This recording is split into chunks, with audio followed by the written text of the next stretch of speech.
Hello. Hi. Welcome, everyone. My name is Mitchell Mander, and welcome to my live stream / video. I guess it depends on when you're viewing this. If you're here for the live stream, it's a live stream, yeah. And then afterwards, it just converts to video. Or just the after stream kind of thing. Anyways, how are you all doing? Hope you're having a great day. We're going to be talking about Pokemon Horizons episode 43 today. And today's live discussion / review / whatever you want to call this. If you're someone that is brand new and you are discovering this for the first time, be pretty cool if you subscribe to the channel, like the video, watch as much as you can, and maybe leave a comment or two. Let me know what you thought about this episode. I would really appreciate it, and you could totally join the live streams or the live discussions because we do these typically on Saturdays around 12 p.m. Eastern time zone. There might be some variations here and there due to obviously, some things I have going on in real life, so I might have to move some things around here and there. But for the most part, I've settled on Saturdays at 12 p.m. Eastern time zone. So would be pretty cool if you could check out the stream, join the chat, and chat with me. We have a good time here, so I think you would have a good time. Anywho, let's see who's all here. We have Spider Kid Studios. Thank you for joining. How are you doing today? There's definitely a lot to talk about today. Yep. I love Sango this episode. Me too. I can't believe it. Oh, it is a Fizzle Wizard. Hey guys, look. It's Fizzle Wizard. Did you give the episode lower than 5? Iono's not in the episode, Nick. She's not in this episode. Just saying.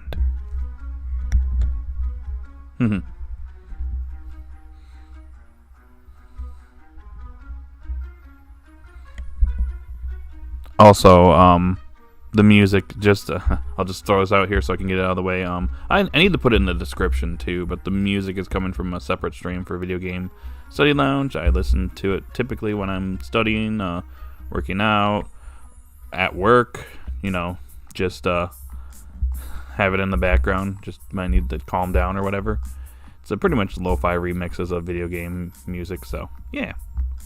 I thought I'd have these in the stream because it's actually pretty chill. So yeah, I'll put it in the description here probably in a moment, whenever I get a second. Or just after the stream ends, I guess. Next week, though, yeah, well, get ready, she'll be there next week. Yeah, next week's going to be an interesting one. Yeah, we'll see what they do with her. Based on the preview, it does seem like Iono is taking the situation seriously. So I expect her to, not be like, oh, I'm in stream mode. She's probably going to take the situation seriously since people's lives are in danger. So, yeah.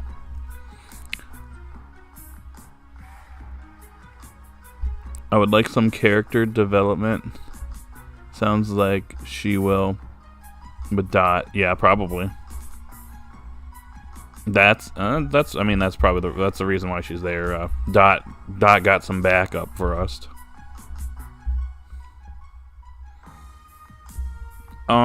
We'll get to the preview in a little bit. Though, because I do have some thoughts.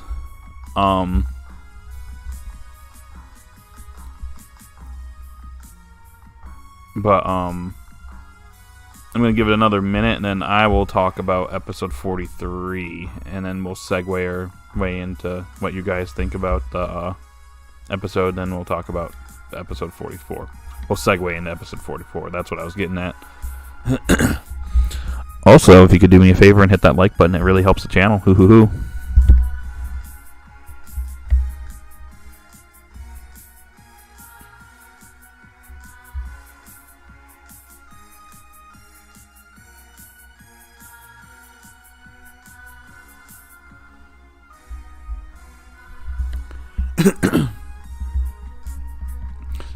Well, we're at about the 5-minute mark, so I'm going to go ahead and start talking about Pokemon Horizons episode 43. So this is, once again, another calm before the storm. Last week's episode was more of a gag episode, whereas this episode, it's kind of just coming off of last week's episode where things are kind of, chill, not super serious.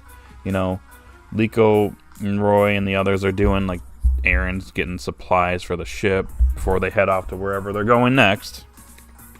Hold on a second, I need my trusty water. Anywho, they're off doing that, and that's when they hear about some snackies at this shop, but they end up actually helping out the owner that actually threw out his back, so they end up getting a free box. But we have two of the explorers here, Sango and Onyx. They're basically not here for just, messing around. But Sango goes in disguise. She basically has a watch that makes her transform into her normal casual clothes, which I thought was pretty interesting. But she goes to get in line, and yeah, Sango pretty much made this episode. She's a little gremlin, and I love it. I just like how a cutie fly basically took the last snack box, and she went all Karen mode on the shop owners and wanted their manager and stuff, and got thrown out. I thought that was kind of funny. But she sees that Liko and Roy got their own box, and she thinks that they stole it, so she basically left a note of challenge on Fuecoco's back. So they go and, talk to her. They actually meet in front of a Snorlax stone, which I thought was kind of funny. But, yeah, she wants the snacks, but Liko ends up opening it up, and that actually enrages her because it's a limited edition, so it's no longer preserved, and yeah. So she's angry. She reveals herself. Onyx shows up, and then we get Liko and Roy versus Sango and Onyx, and it's pretty one-sided. They're getting destroyed. It isn't until the end that they actually manage to save themselves out of their situation, but it's only by pure luck with Fuecoco and Spiritito, yeah, I will say Roy did have the idea to use stomping tantrum to actually get him out of his little sticky situation, and yeah, they end up actually having to get out of there because they actually have their own plan to capture Rayquaza, which Sango actually spills the beans on that. So Liko and Roy are immediately alerted as to what this is, and I like how Onyx has to drag Sango away on Aerodactyl. But yeah, Freed's informed, and Freed goes to kind of survey the area. So this was something that they thought was a little suspicious in the previous episode, because there was some suspicious activity that Swim Trunks guy said was on that island. There's some tower that's being built there or something. There's suspicious people over there. So yeah, pretty much that's the episode. This is more of a calm before the storm episode. I just like how it's actually a good transition, because our previous episode was a gag comedy episode. We go in this episode, it kind of comes off from that, where it's got chill vibes. You're still in that beach resort area, and you go from that to suddenly we know that the explorers are there. That suspicious activity that we thought we saw, at the end of the previous episode, that adds credence to that the explorers are there. So that's why we're going to go into these last two episodes here for this arc, and it's going to be kind of a big one, because Rayquaza is back again for the second time this arc, and the explorers are plotting to capture Rayquaza. Though we all know that this is a ruse, and Sango and Onyx are basically there to kind of bait them. So looks like the bait worked. But anyways, this episode, it's a good one. I mean, it's a calm before the storm episode. It works. I wouldn't say that it's perfect. I would say maybe it's a solid 7, probably, I would say, which I think is a fair rating for this one. The rating actually could go up depending on how the next two episodes go, but I think that this episode, served its purpose really well. And it also shows that, the explorers are just too far above Liko and Roy at the moment, which kind of just tells me that another reason why they're enrolling in the school besides a terrestrial training is to get stronger, because yeah, they just cannot keep up with the explorers. Their Pokemon are unevolved at the moment. We know Sprigatito is going to be evolving soon, but yeah, they are just not well equipped to go up against the explorers. So a major training arc is definitely needed for these two. I mean, do you want Sprigatito like beating these like fully evolved Pokemon?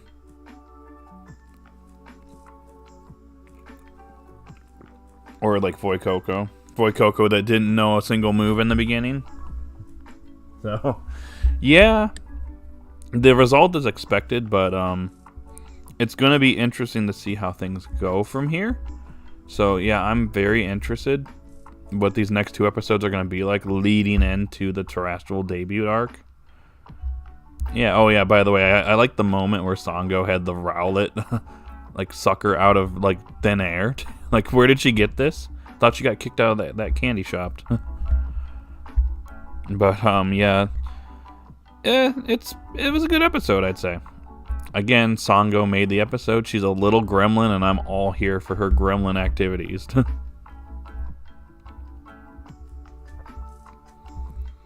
Anyways, we'll see what we got in the chat. I think this episode fixed Sango and Onyx, considering how their first appearance went. Yep.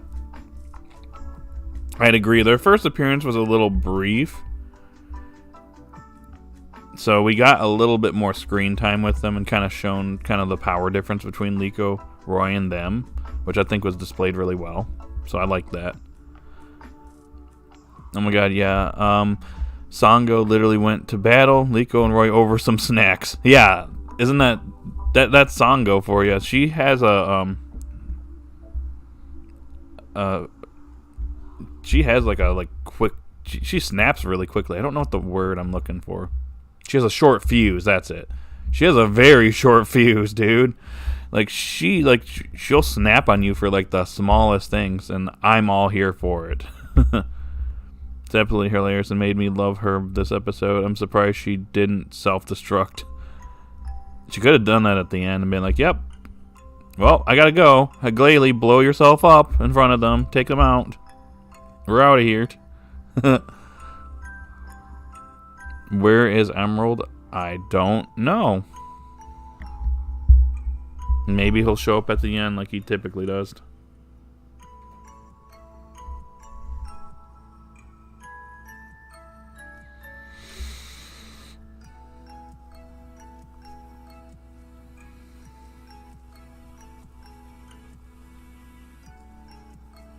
You got 7 people here, though, so that's cool. What's up, y'all?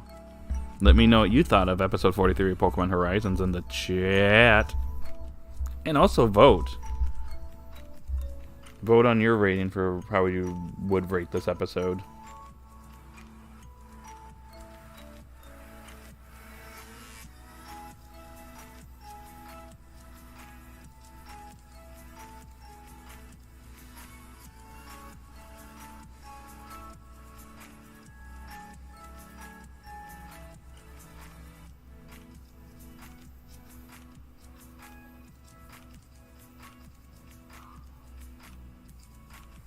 Okay.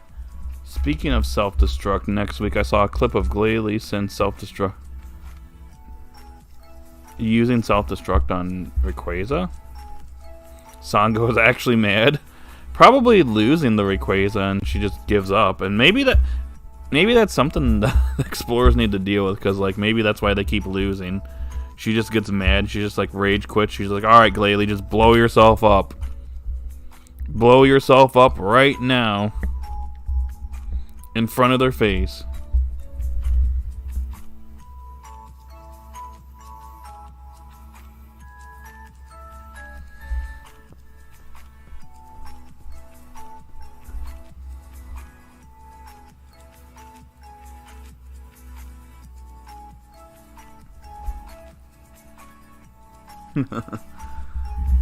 But got any more thoughts on episode 43, guys? Go ahead and put it in the chat. Sango reminds me of Jessie and Waze from Ash series, but just more crazy. Yeah, she's got a little, she's got to work on herself, because, yeah, that short fuse is going to be to her detriment. Maybe that's something that Gibeon can actually, like, bring up and be like, hey, Sango, little girl, like, you're, like, costing us our missions. You're blowing yourself up every time. And this is why we lose. Do some training, yo.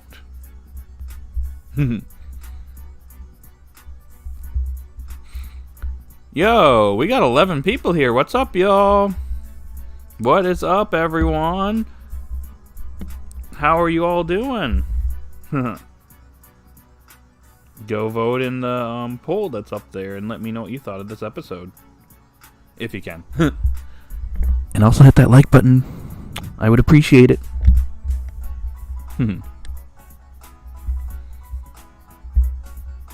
So, oh. Dagan. Hi, welcome. Everybody welcome our new person. Hello, this is my first time to leave a message. I personally like Terrapagos very much. Help Tinkatink find food. Oh yeah, there was that moment. It was a little small moment, but it was kind of nice. This content makes me feel the growth of Terrapagos. You know, that's a good point. That was actually a little small moment in the episode, but I thought that was kind of, you know, a little nice moment. It's those little nice moments that actually, you know, help build character for some of the mons, especially if they're not like a major focus in the episode. Just having them do something little like that, you know, it does build to their character, so that's, you know, nice. But yeah, once again, thank you for joining. I appreciate you stopping by and saying something. We have a good time here, so feel free to chat here and, you know, and just have a good time.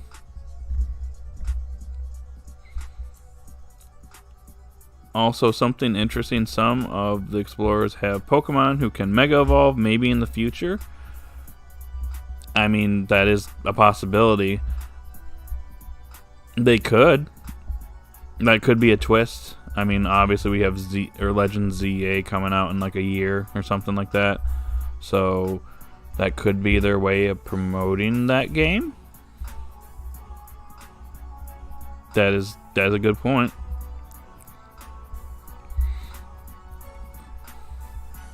Pokemon Master Journeys OST is here.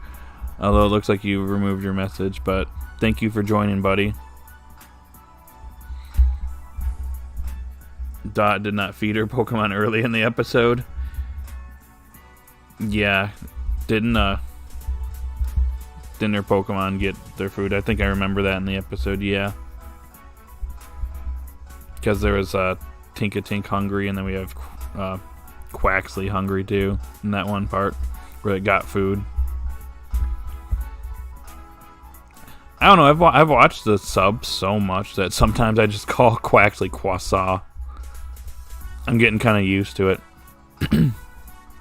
Sometimes I accidentally call Fuecoco Hagator. And Spiritito Niahau. I hear it all the time. Just saying. Okay, oh, got another chat here. Also, yet again, Wattrell nowhere to be seen, even in the special preview for the finale.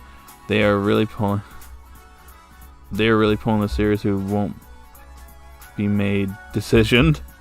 Won't be named decision. Well, he does appear in the poster for the Terrastal debut arc, so it should show back up soon. Yeah. I don't get it either. That I just feel like it just kind of disappeared. Hatena's here like very often. Hatena's always off its ball though, I guess. But like Wattrell, like is he like off screen getting like some massive boost? Is he like eating rare candies off screen? He's gonna come out and like peck Rayquaza and it's just gonna fall over and die. I don't know. But yeah, I'm kind of frustrated too. Wattrell really needs to make an appearance here soon. He's kind of just not doing anything. So it's a bit something that I will say does knock a point off this current arc, because it kind of just fell off for whatever reason. So hopefully in the terrestrial debut arc, it is more prominent. Maybe we can see it actually terrestrialize or something besides like Fuecoco terrestrializing. I think that would be nice to kind of divide it between the two. What type of Pokemon could Liko and Roy catch at Naraja and Paldea?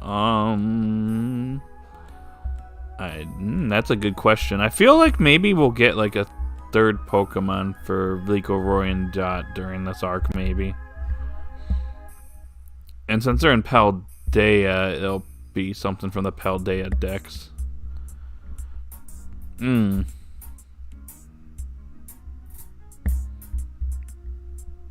Maybe one of the Pokemon that showed up on the poster will become part of their team, like Kepikid or whatever.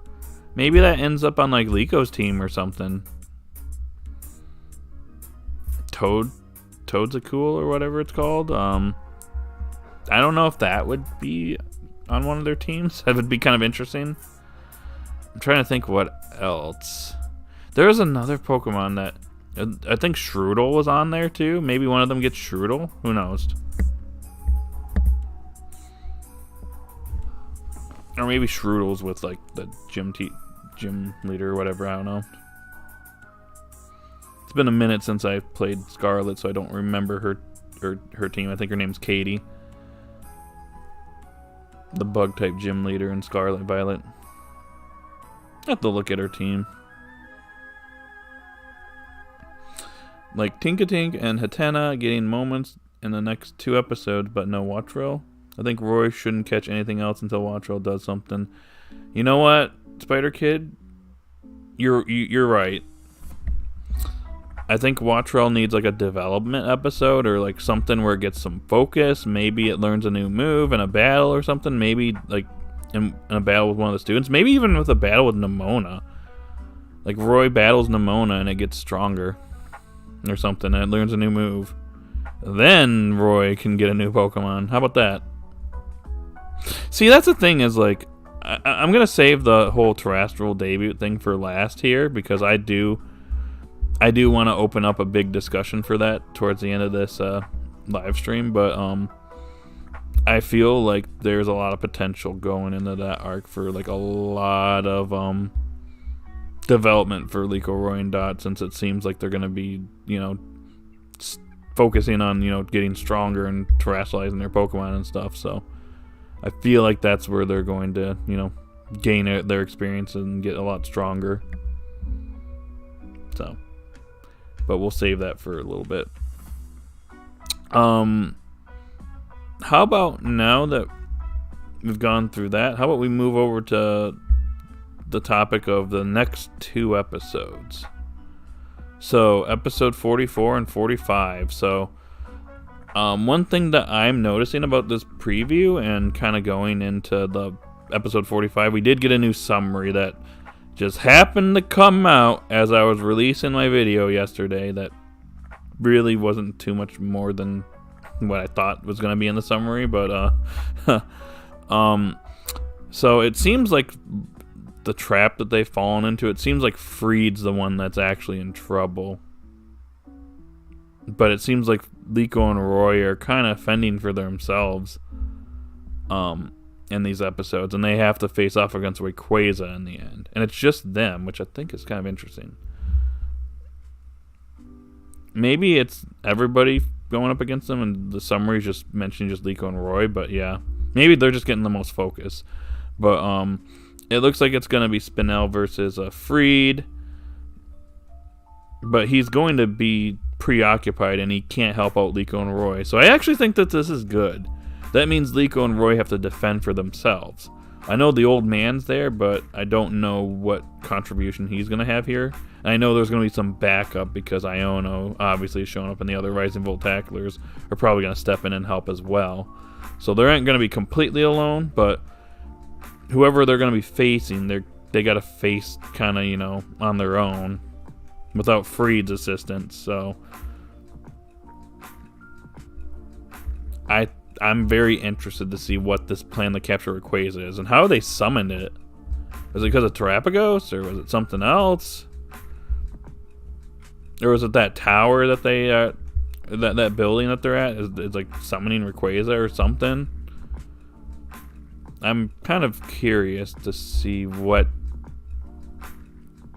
all gonna happen. I think I'm actually gonna be waking up early to watch these next 2 episodes, because there's things are about to go down in Horizons, that's for sure. I will say this arc, I mean, I'll be completely honest, this arc has been kind of hit and miss. The second chapter in Pokemon Horizons, not really a whole lot of focus on Terapagos. I feel like the name of this chapter should have been something else. I just don't know what else it would be named, but yeah.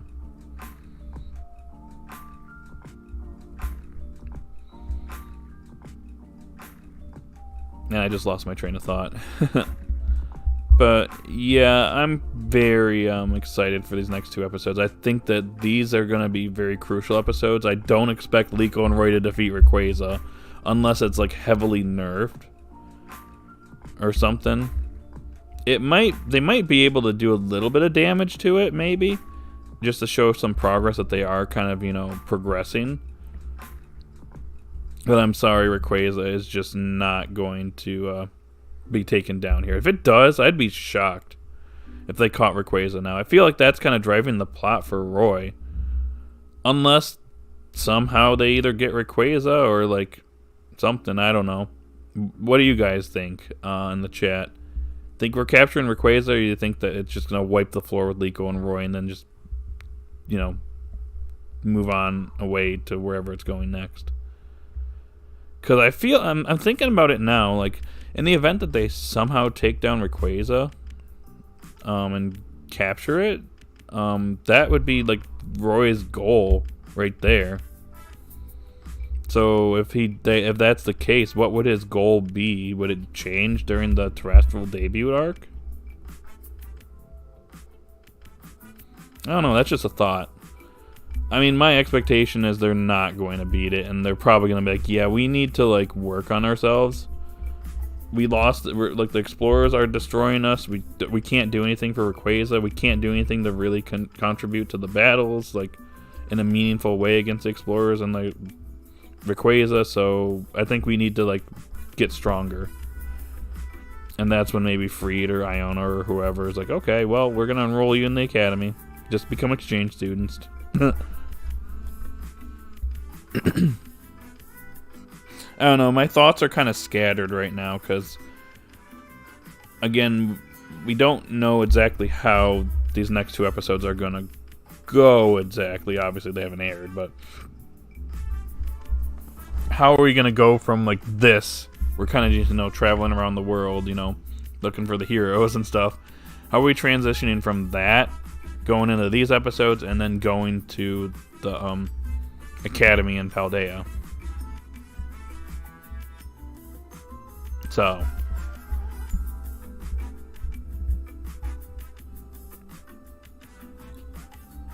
I don't know, those are just some thoughts for now. Until we get the actual episodes, I guess we can only speculate for now what's gonna happen. I'm also interested to see Freed versus Spinel next week because we always see Freed versus Amethio, so I'm super interested to see it. Me too.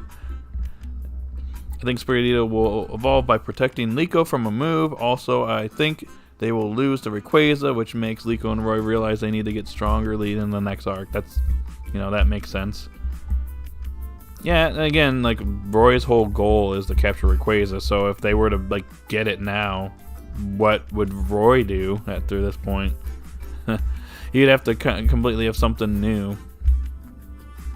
Then again, Roy does need something. He needs a little bit more focus in the series, so hopefully he gets something soon.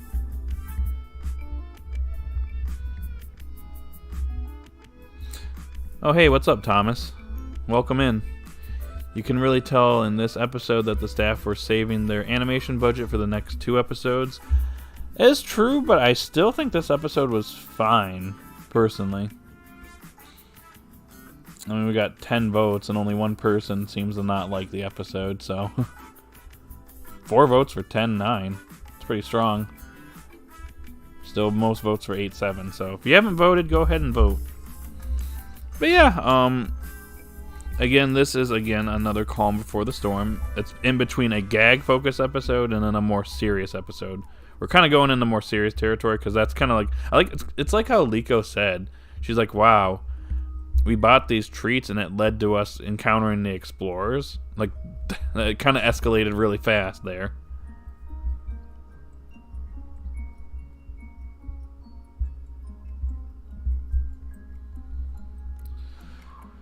I definitely think Spiridido will evolve during the Rayquaza battle. Probably. Like I said in my video I made yesterday, I think that Spiridido's evolution is either...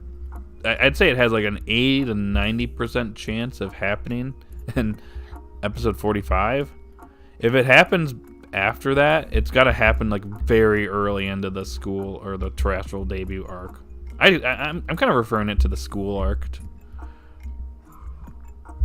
for short. I don't know. School arc just sounds kind of nice. Because that's kind of what we're doing here, yo.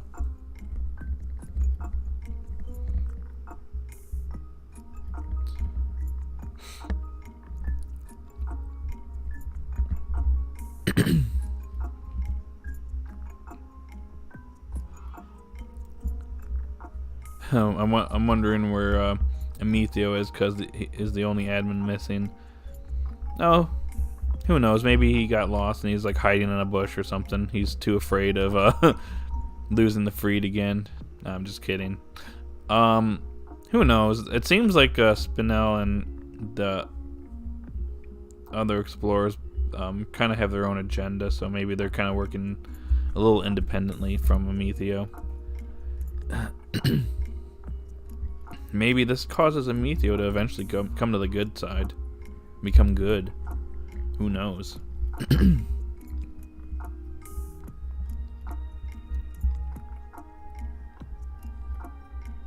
Okay. Any more thoughts about episodes 45 and 40 or 44 and 45?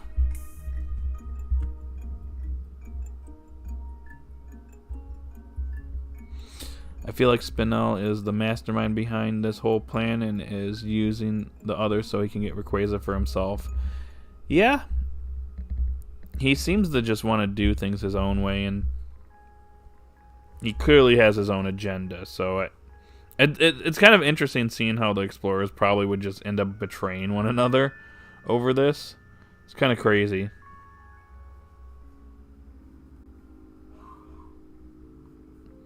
But that's how they be, I guess. I mean, we've seen this with other like evil like organizations and other like anime. Some of them have their own agendas. I'm looking at you, Bleached.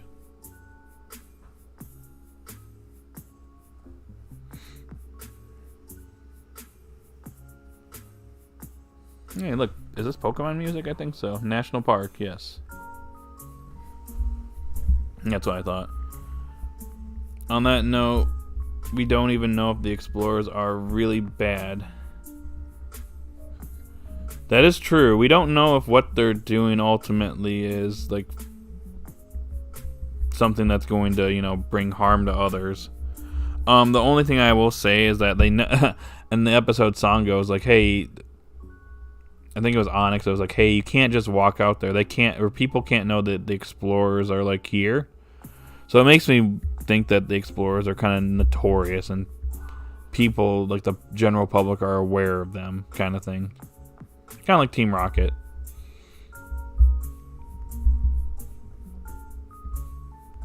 I mean, granted, they don't seem to be like necessarily the nicest people. I mean, what's her face? Konya was going crazy when she got Spiridido, so I guess she has a nice side to her. Except Spinel, he is pure evil. The proper Pikachu, welcome. How are you doing? Just finished the episodes? Gotcha. The subs came out pretty late this time around. Yo, we have 10 people here again. What's up, y'all? Let's talk about Pokemon Horizons episode 43 and then the preview and then the next few episodes. Go right into the chat if you want to and let's chat. We have a good time here, yo. Also hit that like button. We need one. Well, actually, we're at 5. Can we get this to 10 likes? Can we make it happen, guys? I would appreciate it.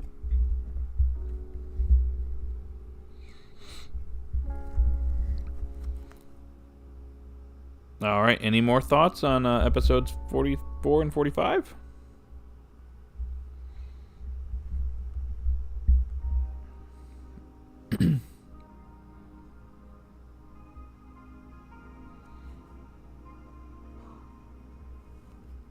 Who do you think Iona will battle in the next episode?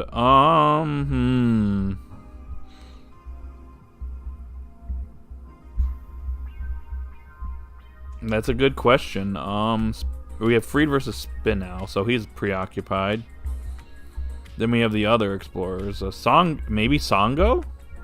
Maybe Dot and Iona versus Sango, maybe?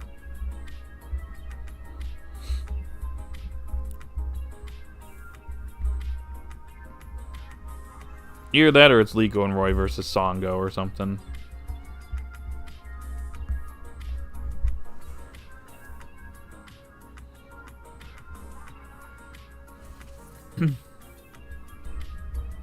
If I had a nickel for every time this episode used plot armor, I would be richer than Elon Musk by now. That's really my only complaint with this episode.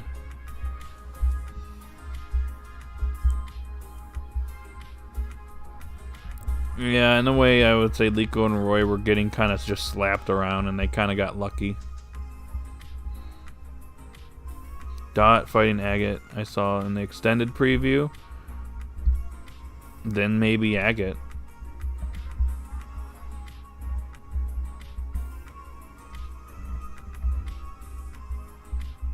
Maybe they're teaming up against her.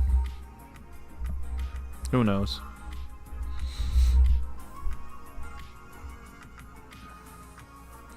Wow, 10-9 and 8-7 are currently tied in the poll. Wow. Not bad.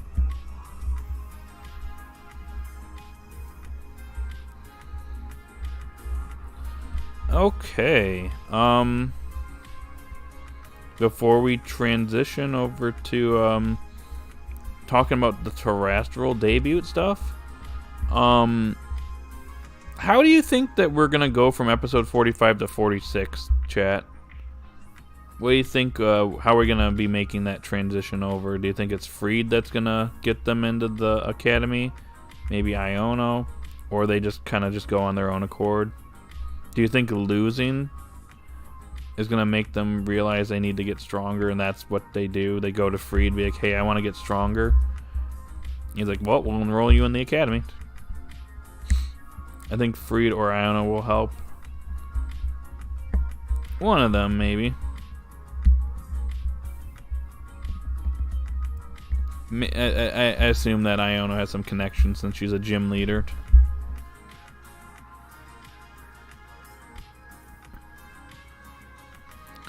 You know, I will say this. I was going to save this for the next discussion.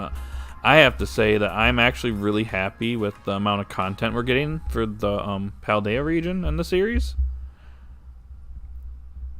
We had Kanto for a little bit, and we were in Galar for like a little while, but we've spent a really good amount of time in Paldea, which I think is for the best. We need to definitely focus on the current region and, you know, utilize it since it is the biggest region. So I am happy that Paldea is getting the representation it deserves. We do have some more characters that need to show up. Arvin, Penny, I'm looking at you. You have a really high possibility of showing up in this school arc. So, yeah. I want to see a trailer, and I want, like, if Arvin shows up, I will literally go crazy. Megastone X. Hello, bro. What's up? Welcome, everybody. Welcome, Megastone X. Thank you for joining. You know what we're doing here. We're just doing the usual, talking about Horizons on a Saturday. They are fixing what the series, which won't be named, couldn't do, since we've seen a lot of Paldean Pokemon and now more of the characters. Exactly. I think that's half the gym leaders roster we're going to be seeing now. So, we still got more to see. I mean, we could even see them within this arc too. We got the Elite Four showing up, and obviously one of the Elite Four is already a gym leader anyway. So, so technically, there's going to be 5 of the gym leaders showing off at least by this arc. So, just 3 remaining at that point. Gita has the possibility of showing up here. We'll see the director. Like, yeah, this is actually good. This is what I've been wanting for a little while. I didn't think we were going to have like a whole arc based on the academies, but I'm all here for it. It's a little bit of a twist for the series, but yeah. Should be nice. I like how this episode is still set in the same place as the previous, so it is continuous, unlike the previous episodes, which just jumbo from place to place because flying. That's a good point. That's one thing that Horizons was good at, and then it kind of like went away from it during this second arc of the series. At least like the early Paldea, the return to Paldea early episodes kind of felt. I do like that there's a lot of continuity between these episodes. It's nice. Siasm, what's up? Welcome. Welcome in. Everyone say hi to Siasm. I thought Paldea is going to get shafted like that series. And I am so wrong. Yep. I think they learned their lesson. Because Galar literally got done dirty in the prior series. Like, really bad. And there was already some slight Galar redemption in this series because we got a character that didn't show up in the prior series in Kabu. So, there's that. Will there be an OP3 though? I am going to assume yes. It seems like every time we have like a new chapter, we get like a new opening. I've noticed. At least that's been consistent between the first 2 like chapters of the series. And it would make sense considering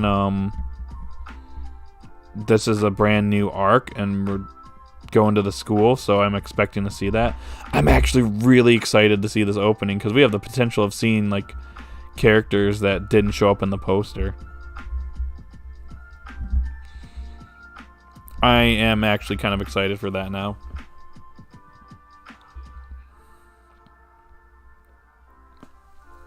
I think we're in a good period for Horizons moving into this terrestrial debut arc.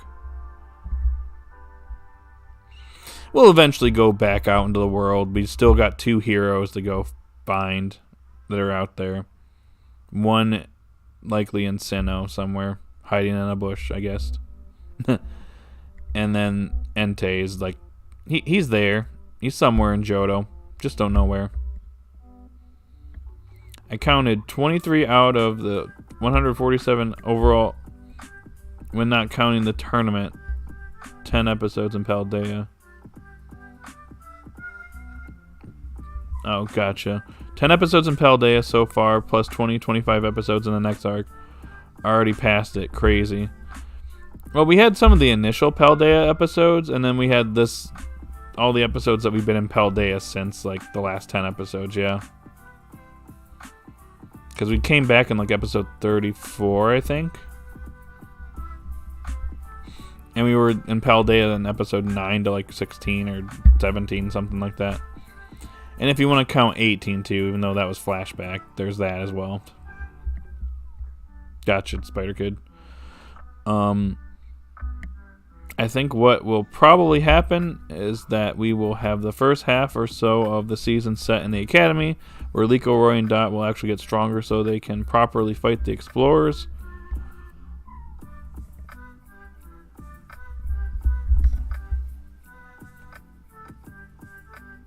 That's a good point.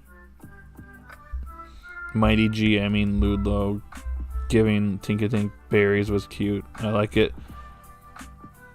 Yeah, that was nice. And then we got Quaxley some berries.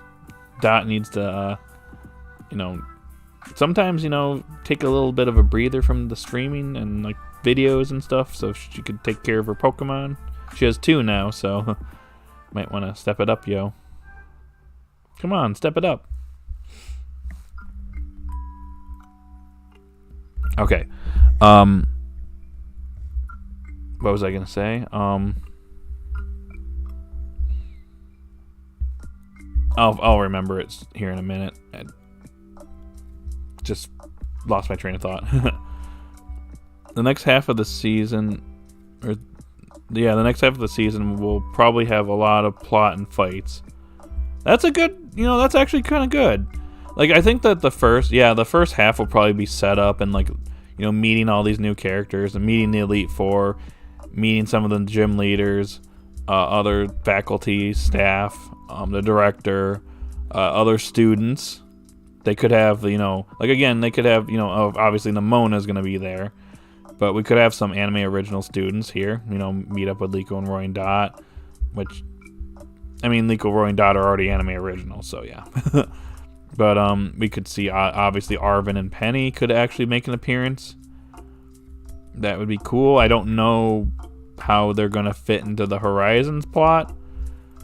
If they do appear, which they definitely should. Since we are going to the Academy, it'd be kind of weird if they didn't. But yeah. I will say I am actually really excited for this upcoming arc. Like, this is probably the most excited I've been for Horizons for, like, a while. Not that these last few episodes have been bad. I actually think Horizons has been on a good streak lately with a bunch of solid episodes. With a lot of the Pokemon getting development and new moves and stuff. But this is what I've been actually looking forward to in Horizons. I was wondering when we would go to the Academy, meet some of the other gym leaders, meet some of the Elite Four, meet some of the faculty, staff of the school or the Academy, and the other students.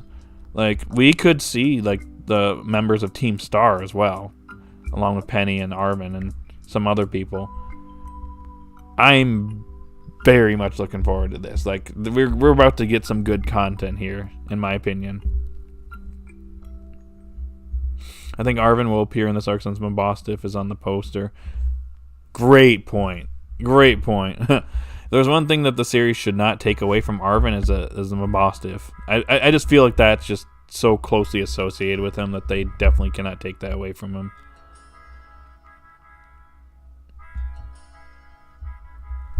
Why do I feel like Sango is also a VTuber that constantly has beef with Iono?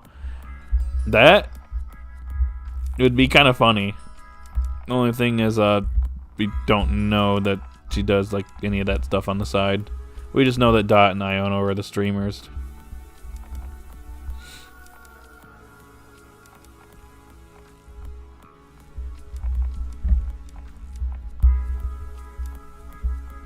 Okay,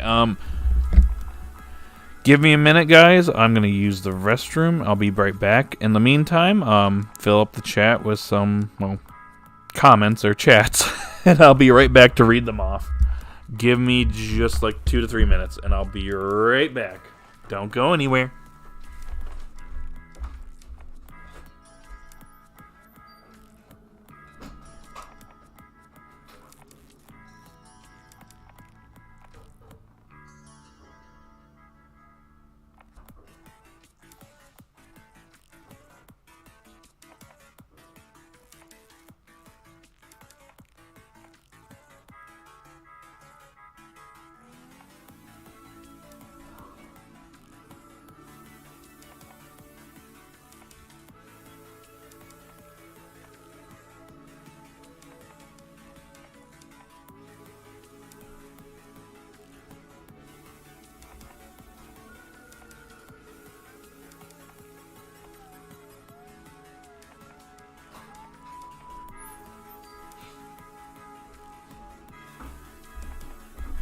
Alright, I'm back.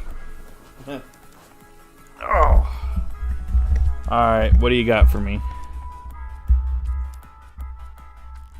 I want to see Roy battle Brassius again in a 2v2 with Wattrell and Fuecoco against Dolliv and Sudowoodo, and win this time to show his growth. Actually, yeah, that would be good. Like that would actually be really good for Roy. Honestly, it'd be kind of a follow-up to that episode. I think it was episode 10. And since then, Fuecoco has gotten a little bit stronger. It knows Flamethrower now, so there's that. Disarming Voice. So it's getting stronger, yo. It is a little bit of a rough matchup against Sudowoodo, though. Then again, we have Stomping Tantrum, which is super effective, so yeah. I would like to see a win. I think Roy really needs something here soon. Like, really badly needs something.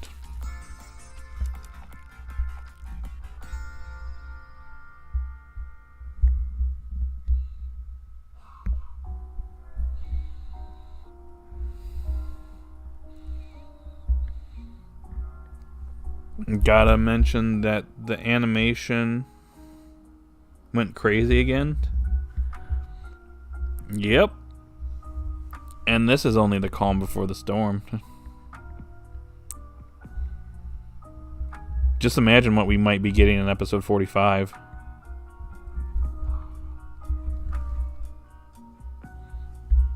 That's gonna be the episode to look out for.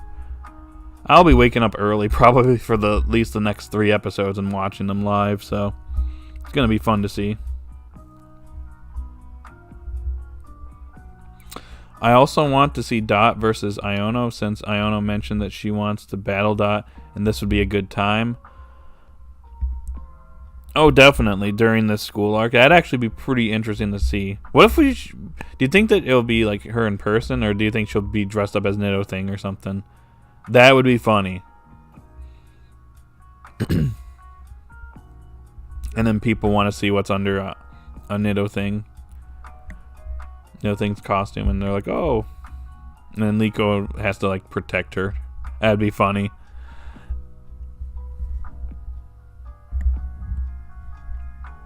I'd like something like that.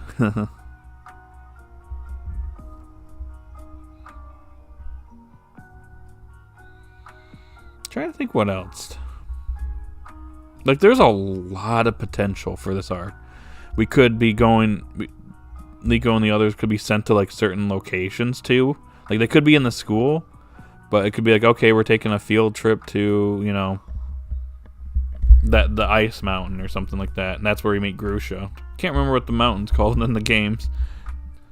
But, there's that. If you're going to stream your reaction to the episodes live, how are you going to avoid getting copyright claims? I won't be streaming them, though. I don't normally do live reactions to the Pokemon episodes or trailers for that reason. I'm probably just going to watch the episodes when they air, just so that I could watch them as they're airing.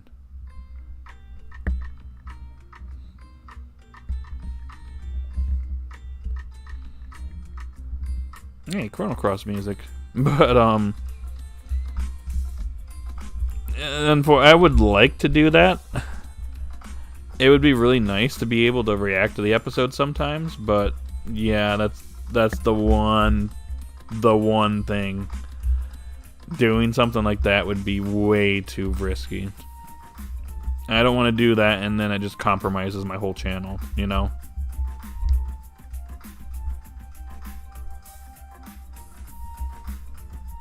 I'm trying to play it safe, yo.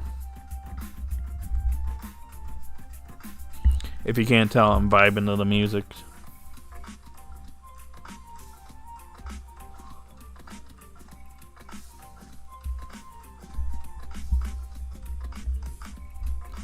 I want to see an episode of Roy training with Hassel, since he is a dragon specialist and could help towards the Rayquaza goal. That's a great point. That would actually be really cool. I'd be up for that. I want to see what his personality is going to be like in the anime, because his personality in the games is already something. I want to see that, like, that personality times 10 in the anime. Because that would be funny to see.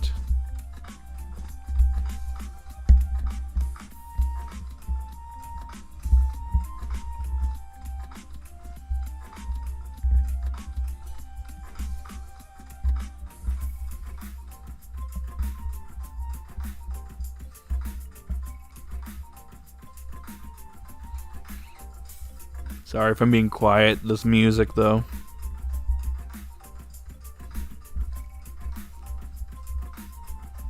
Trying to think what else I got, because I just see this arc having like a ton of potential. There is so much they could do with this besides training.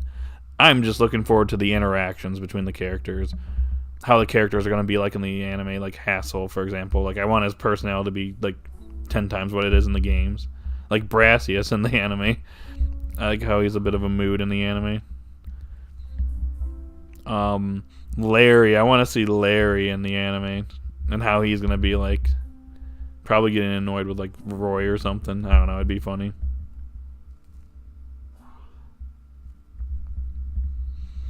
I think that's the one thing I'm looking forward to the most, is how all these characters are gonna interact and what new developments we're gonna be getting here. Because we've kind of all been wondering when Liko, Roy, and Dot would be terrestrializing their Pokemon. Because we're almost 1 year into the series and they don't have orbs.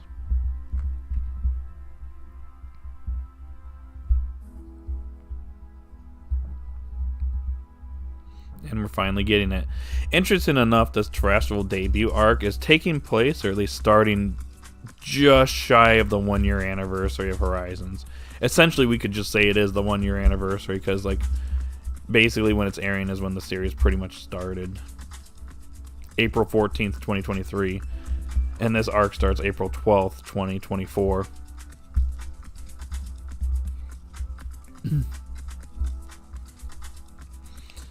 Not to mention Roy versus Nemona. Nemona promised to battle Roy next time they see each other, and even if Roy lost, it wouldn't be bad since Nemona is strong. Yeah. They already like mentioned she is a champion level character, so like him like losing to her is not like the end of the world for Roy. It could serve to develop him too. And no Nemona, she's gonna be like, yeah, we're gonna keep doing this and we're gonna get stronger and stronger. Miss Goku over here too, who just wants us to fight all the time in battle.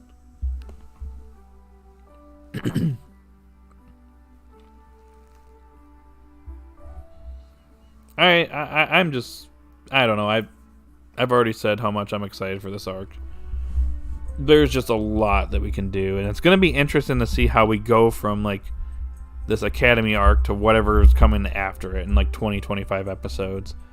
Because whatever we're doing next is probably we're going to finally tackle the other heroes. I just think it's funny because it's like I feel like the pacing was going really fast, where it was like, oh, we found one hero, oh, we found the next hero, oh, we found the next hero. It was like in a 10 episode span with each one. And now they're slowing it down. And we're probably not going to see the next hero until like episode like 70 or something, 70 or 80. Which I am not upset about that in the least. We need probably most of this year to develop these characters, so yeah.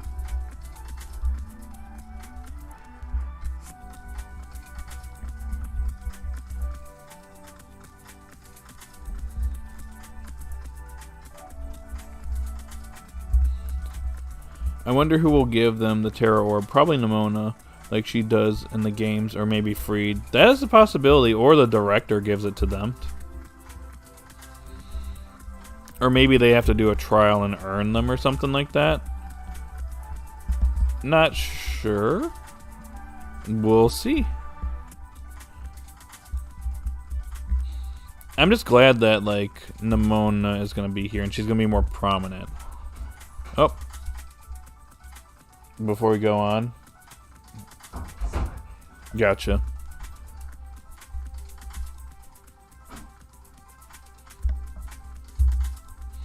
Yeah, that was the thing, is like I remember Nimona hasn't been in the series for quite a while. And at first I was like, man, this is kind of disappointing, because we saw her when she was introduced, and then she basically showed them to that, forest that was burnt way back in episode like 11, 12.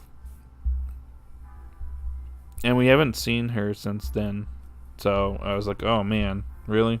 We've seen Iono a few times, so at least she's making cameos, but now we're going to be getting her prominently within the series, so that's cool.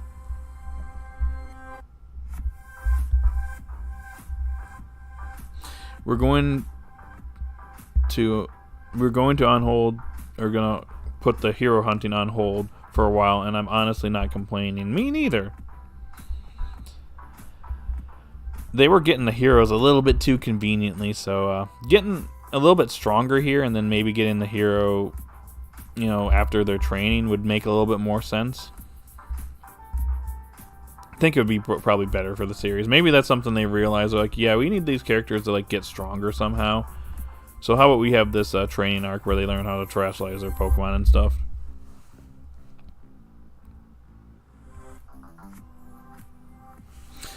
I think Gen 9 is a 4-year cycle, so the anime realized their pacing wouldn't work for a 4-year cycle, so they need to slow it down. That makes sense. Yeah, I'm gonna just hope that like Pokemon generations aren't 3-year cycles anymore, because it's not really feasible in this day and age, especially now that Pokemon is no longer handheld. It's on like main consoles for Nintendo, so like you can't really get away with it, because otherwise you're just gonna rush it and we're gonna have Scarlet and Violet issues all over again, and we don't need that happening anymore, or happening again. It seems like they're taking their time, since all we got is Legends ZA for next year and nothing this year, so maybe they're just slowing down and realizing that, hey, we need to like, add more quality there to our products, and not make it quantity over quality kind of thing. So that's a good thing. That makes me think that ZA is actually going to be a solid game. I hope it is. I'm still cautiously optimistic about it. The first Legends game is good and probably my favorite Pokemon game on Switch, but it does have issues, and it's clear that there's stuff that they can learn from when it came to Legends Arceus and grow from that.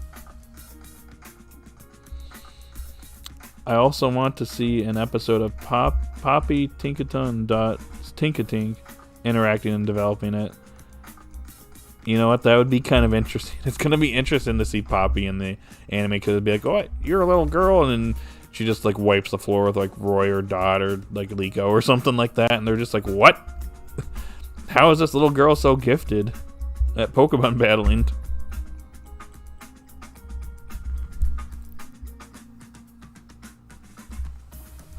Actually, their reaction to her being in the Elite Four is actually going to be funny too.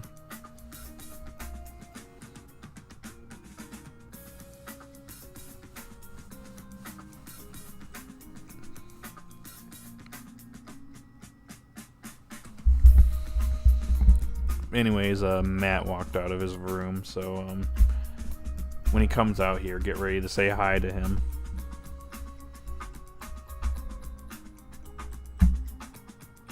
He'll be out in a minute. I do wonder if Geeta will actually appear. Honestly, I feel like she kind of needs to. I feel like that poster, it kind of gave us like a tease as to what to expect. Like some of the Pokemon and characters will be prominent, but I feel like they're hiding other characters, obviously, because they know they're like popular characters and people are looking forward to seeing them. Anyways, what's up? Hi. What's up? Say hi to Matt, everyone. Hi, everyone. Just getting food? Yeah, just grabbing some snacks. Sounds good. Because she's not on the poster, yeah. These cheeses took me 3 weeks. I'm finally gonna eat them. Random question. Who is your favorite gym leader from Scarlet and Violet? Heck, I don't know. I don't remember any of them really. I mean, the default one to go to is maybe Larry. Yeah, I think Larry's cool. Larry's a vibe. See, I kind of want to like try to remember all of them, but I kind of don't. Okay, there's Brassius, he's like the grumpy Yeah, the grass. dark guy. There's the Dark. baker lady. There's the I think Chef, the yeah. chef, the water type gym leader. He's not in the poster. Iono, the streamer. Larry, literally Larry. Snowboarder guy. Grusha. There's the one fashion lady. Yeah. I think she's a fairy type specialist, I think. And then there's one other one I'm trying to think of off the top of my head. It's not a really good sign that I can't remember most of them. The ones I do remember are for the best reasons. Yeah, I'm trying to remember because I know there's another one I'm not thinking of. Yeah, just think back. Chef. We already said the chef. We already said the chef. Okay, so we have Brassius, the chef. The lady. The rapper. Oh, Rhyme. Yeah, she was cool. Oh, I would like to see her in the series. I'm grateful for her because that was the only place in the game I could really enjoy double battles. I'm also really upset that was the only place in the game I could enjoy double battles. That's a good point. Yeah. Yeah, I don't know. I don't really have an answer for you. Larry and Ryan were cool. The snowboarder guy's pretty cool, I guess. Everyone else is kind of trash. Oh, gotcha. Yeah, I don't know. I do think Nick had a good point when he said like the gym leaders are like, oh, I'm an artist, I'm a streamer. I said that. And you, He stole that from me, but it's also kind of not a hard conclusion to come to either. So yeah. yeah, I don't know. Okay, that was all. All right, well, have fun. All right, Sorry, I couldn't give you a straight answer. you're fine. I was just Alright. trying to think of other stuff. Yeah, I don't know. I'm not really full of opinions today. I'm very full of opinions, but I'm not very eloquent. So Oh, you're good. yeah, all right. I thought I'd just have you interact with the chat for a moment. No, you're good. You're good. Anyways, cheese and eat. So Sounds good. all right, have fun. Alrighty, I'll see you in a little bit. Yeah, have fun. Speaking of which, we got Pokemon music in the background. Okay, guys. Anything else you guys want to chat about?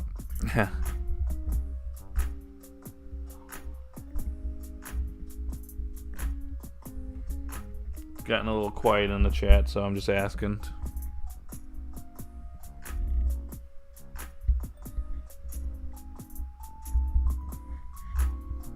Anything at all. We've been going on for about a little over an hour now, so we've kind of hit our quota for our streams.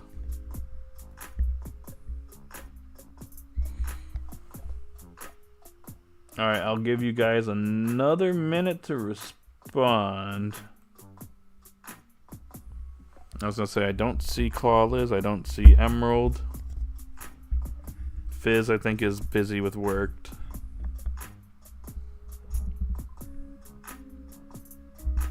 I do see 5 people are watching, though. What's up, y'all? Speak of the devil. Clawliz, hey! I didn't see you previously. What's up? Pokefan, hi, what's up? You woke up late? No, you're fine.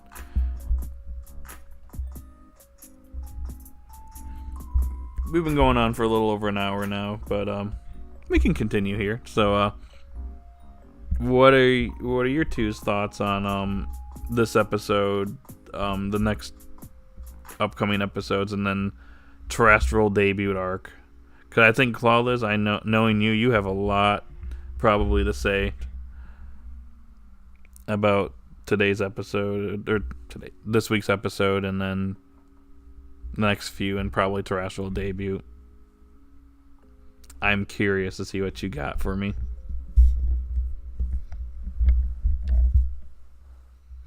Also, vote in the poll. We currently have 15 votes. Pretty decent amount, actually. Sango is hilarious, yeah. I love her animations. Yeah, she's a little gremlin, and I'm all here for it.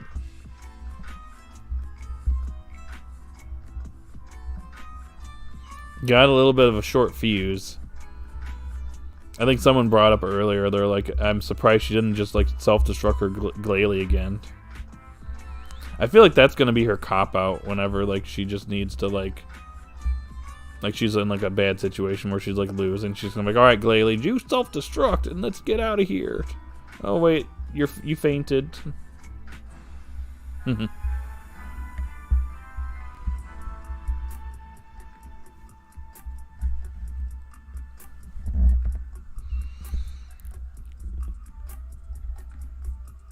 I'm trying to think what else. I love the part where Aerodactyl picked her up and drops her. Yeah.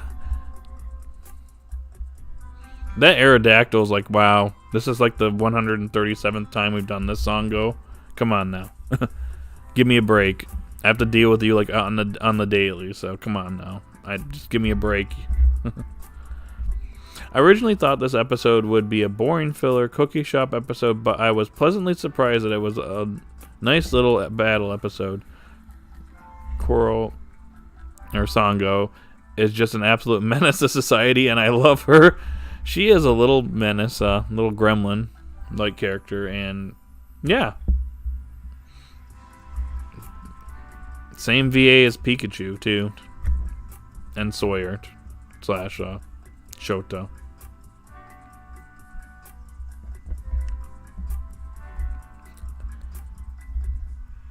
Absolutely nails that role too.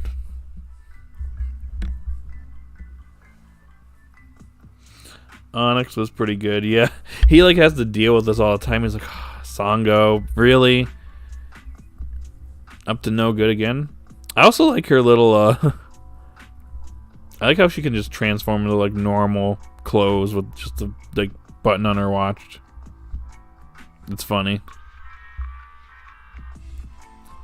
Like how he bounces off of her. Yeah, I like their dynamic. It's really nice. He's like her older brother / like an older brother figure, like having to deal with her constantly. He's pretty aloof though, so seems he can handle her. As for the upcoming episodes, I'm really excited. Glad we get to see Dot battle again. I think Sprig is going to evolve either next week or in places far, far away. I still think the possibility of Spriggy evolving is in episode 45. That probably has the strongest possibility, unless it happens in episode 44 somehow.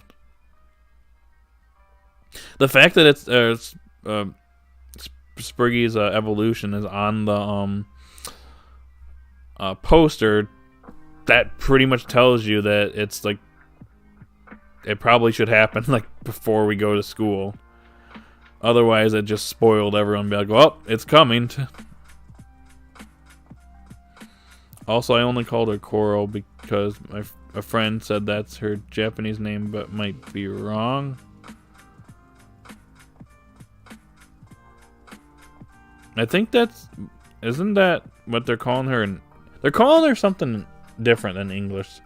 I'm just used to calling her Sango, which I will just an FYI, I will continue to use her Japanese name. I did this with Koharu / Chloe. Everybody keeps telling me it's Chloe, it's Chloe. I'm like, no, it's Koharu. I basically have called her that since the beginning. She is Koharu. And Sango is Sango. Yeah, that's their English names, and I prefer their Japanese names.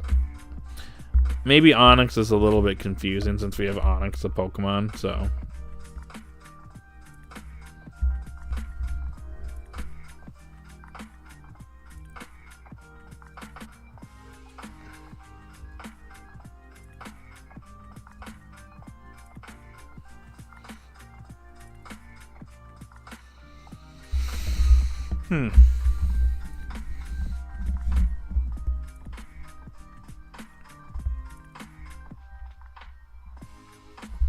Anywho, trying to think what else.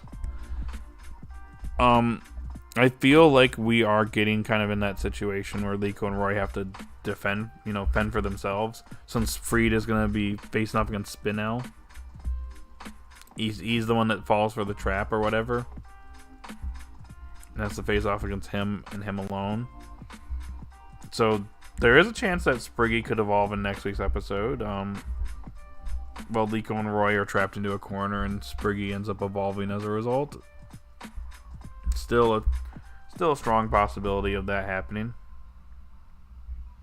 But it's coming. It's only a matter of time. That's all I'll say now at this point. It's only a matter of time before it evolves. Hey, Fi's themed.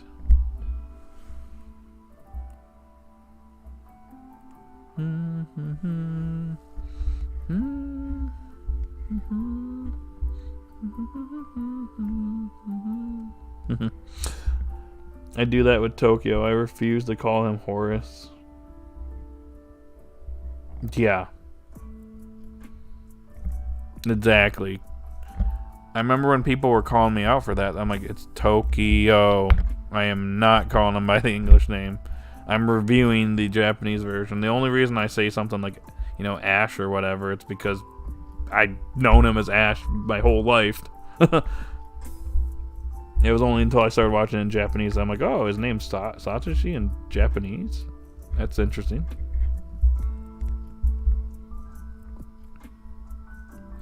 As for the school arc, I'm so hyped. The kids get Terra, potential new captures, Floragato development. Yep. Potential new Terapagos lore. Yeah, I am all for it. Like I said earlier in the stream, I'll just reiterate myself here. The things that I'm looking forward to the most here are obviously the kids' development. That's going to be very crucial for Liko, Roy, and Dot getting stronger. Depending on how the end of this current arc is going to go, I feel like they feel the need to get stronger since they're losing to the Explorers, or they just don't stand up to the Explorers and Rayquaza. So I feel like this is going to be good for them to get stronger. There's a lot of characters that are going to be appearing in new Pokemon, so there's going to be a lot of interesting interactions with a lot of the characters. We got the Elite Four showing up. We got some of the some other gym leaders showing up. Probably Gita or the director. I assume the director is going to be showing up. That'd be weird if he didn't. And probably some other characters are not showing on the poster. We'll probably either get more whenever a trailer drops for it, or when we see the opening. Because I can tell you right now, we are going to get a new opening for this upcoming arc. I am going to be watching all these episodes live as they air. I'm gonna have to make sure to go to bed early next couple of Thursdays. Besides the 1 week break that we have.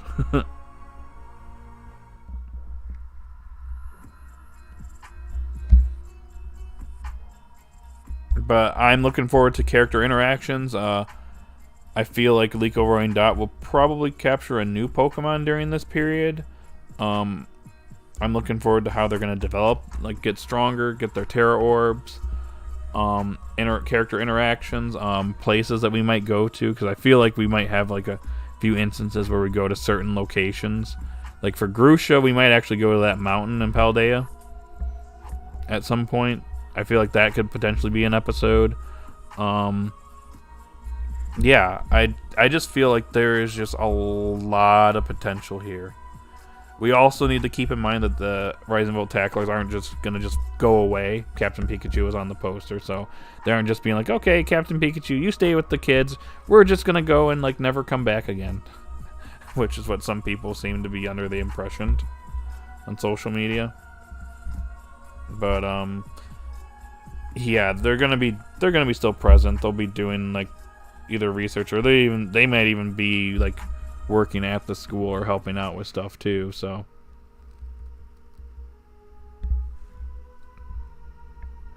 So, yeah, we will see what this next chapter of the series has for us. I'm very excited. I doubt they will follow the game structure. They're not going to. In my initial video, I basically said they might go the route where like one of them takes on one of the paths, and I'm, thinking about it, after that, they can't do that in like 20-25 episodes. That would be rushing the plot quite a bit. So we're probably going to just focus on, getting stronger or having like our own original story within the academy and not following any of the paths. They might allude to certain things, but yeah, I don't know. I don't know if I could see Team Star being like involved at all. It'd be kind of hard to see them unless they're like colluding with the explorers or something, which that doesn't make sense since they're not really evil. But yeah, I don't know. We'll see what they decide to do. I usually try to watch the episodes live, but the last few times I've had to fall asleep because it's like 3-4 my time. Gotcha. I haven't watched live in a long time. I've kind of just been waiting for the subs to come out. But for these next 3 episodes, I will be making sure to wake up early for them. Glaciado Mountain? I think that's how you pronounce it. Gotcha. Thank you. People who think the Rising Bolt Tacklers are leaving is whack. Why would they leave? Captain obviously is probably just babysitting. Yeah, you wouldn't believe it. There are literally people online that are like sitting here like, wow. They're like, I haven't watched Horizons in forever, but I'm glad they're ditching them. Or like, I think they realized that like this whole plot line wasn't working, so they just went with this. I'm like, they aren't going to just throw away the hero's plot line or like the Rising Bolt Tacklers. That would literally be dumb. I honestly don't know if I could support the series if they did something like that. This is clearly an arc where they're getting stronger. This is like essentially a training arc for Liko, Roy, and Dot that they need. Specifically Liko and Roy. Like, they need this. Because that's the thing, is one of the biggest complaints that people have about Horizons is that Liko and Roy are just completely like outmatched by like the explorers and the heroes. Like, they are just not strong enough. Like, they're being thrown opponents that they are just not ready or prepared for. They are still newbie trainers that they've grown a little bit since the series began, but they are newbie trainers. They are not ready for what's been going on with them. And maybe Freed, going off and getting in trouble here in episode 44 maybe gives them the incentive that, hey, we need to get stronger, and that's what allows them to go to the academy or whatever. I am very curious to see how that transition from episode 45 to 46 is going to be like. But this is just something that like they need to develop their characters and get stronger. This gives them a reason to, train and have a training arc, which I think is a good thing. We aren't getting rid of like the whole plot. We are just taking a little bit of a detour right now and like working on ourselves, and Liko and Roy getting stronger and like battling and battling other trainers at the academy and learning how to terrestrialize their Pokemon and stuff. That's what our focus is right now. And then we'll probably also learn a little bit more about Terrapagos while we're here. We might even take a little trip to Area Zero. Who knows? I believe that half the arc will focus on the kids at school and the other half focuses on the Rising Bolt Tacklers. That could also happen. That is a good point. I could see that being the case. The focus of this arc is terrestrialization. Wouldn't surprise me if the events of the game already happened. And of course, the Rising Bolt Tacklers would stick around probably to do Terrapagos research and making sure the kids are safe. That's actually a good point. The story of the games could have actually already happened. That's actually a good point. This could be like sometime, after the events of the games, possibly. If that's the route they decide to take.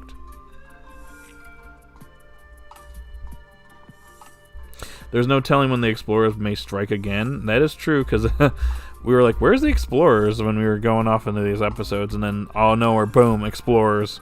They're back.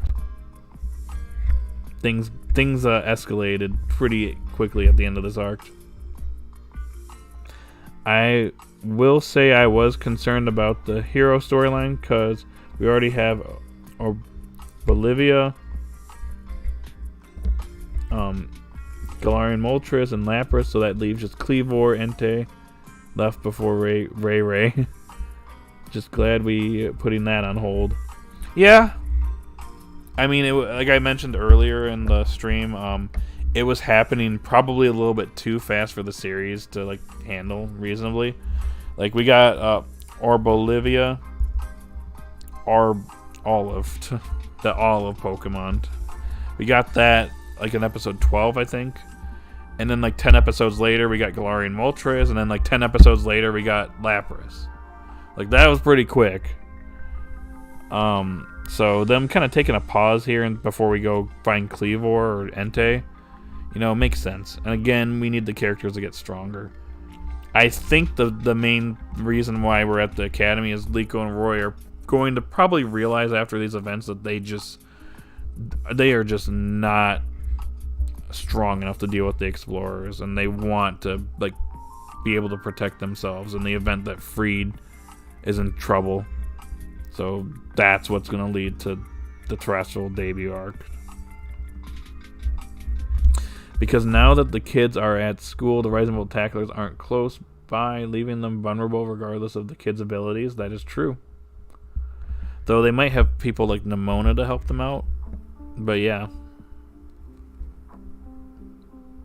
It will allow them to be independent from the adults. I think this is going to be a good thing for them. That way they're not constantly being protected by Freed, because that's another complaint people have about Horizons, is that Freed ends up just bailing out Liko and Roy constantly. And if they're getting stronger here, they're gonna need Freed's help a lot less, unless it's like a gag moment here or there.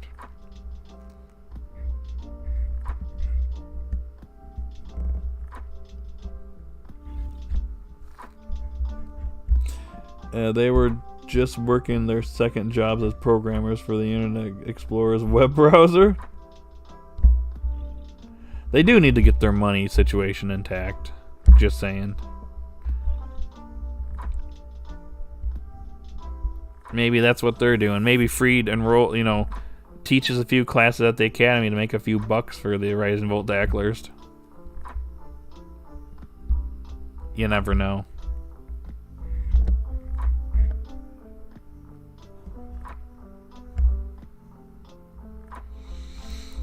But yeah, overall, when it comes to this arc, I think that we are in for a good time.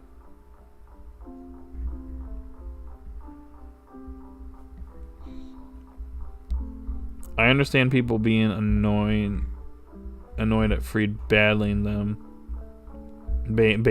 but I don't mind it as much because I like that sense of realism. Gotcha.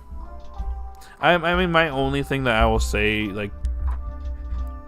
I agree, but one thing that I will say is that the only problem with that is that it kind of shows that Liko and Roy really do need to step it up and get stronger. Then again, this upcoming arc is going to serve that purpose so that Freed doesn't have to bail them out as much anymore. That's what I feel what should happen as a result of this arc. They get stronger to the point where Freed doesn't have to just save them constantly. I think out of anybody, Roy really needs it. If he wants to he's probably about to lose to Rayquaza here pretty badly. So he's gonna probably want to develop here and get a little bit stronger.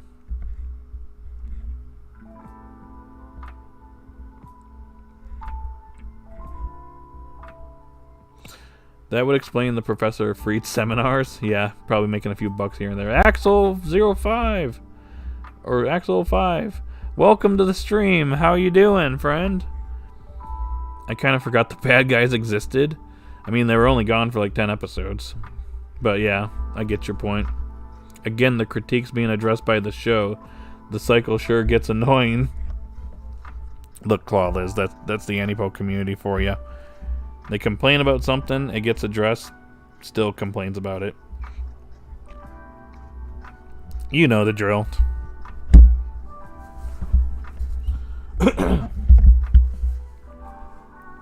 I feel like maybe a potential development thing could be Dot helping teach them since she knows so much about battles.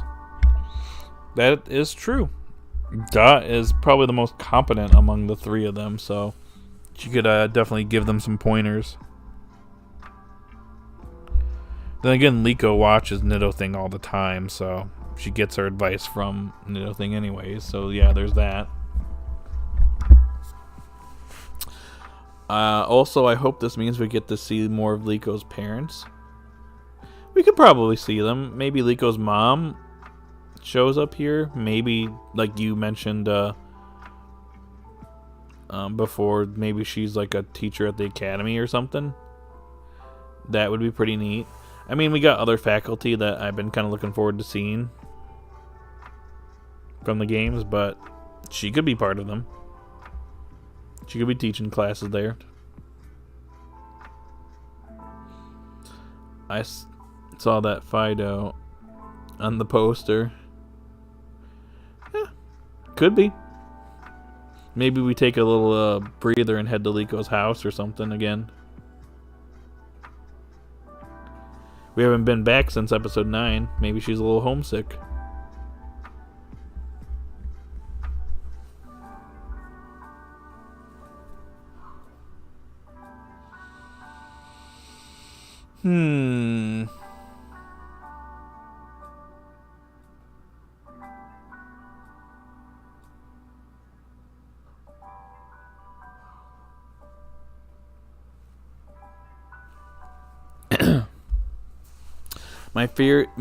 My theory is that she's a teacher, but I'm excited to know it's going to be either confirmed or denied.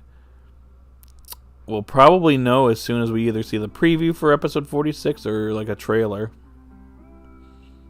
So, not too much longer. Even the opening, too. Maybe that will tell us as well.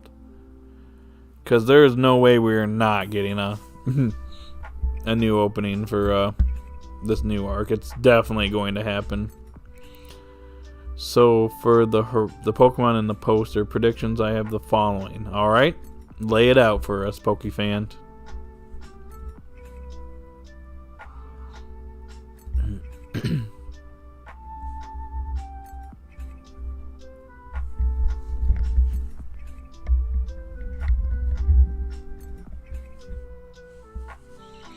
And we are due for Liko and Luca meeting.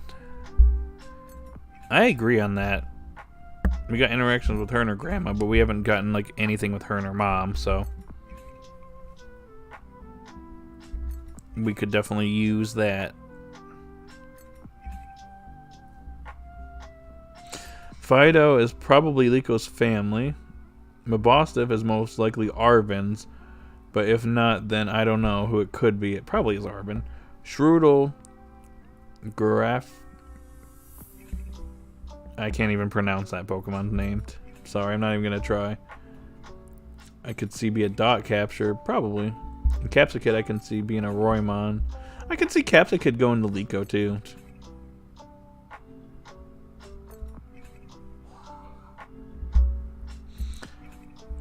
However, Arvin does have Scovillian, so that might also be his. Maybe. Again, I'm just gonna say right now, I feel like that poster is kind of just showcasing like certain things for us to expect while also hiding certain characters. Like we don't see Gita anywhere, we don't see Arvin or Penny or the director. I feel like these are characters that are likely going to be appearing here. Like, I definitely could see the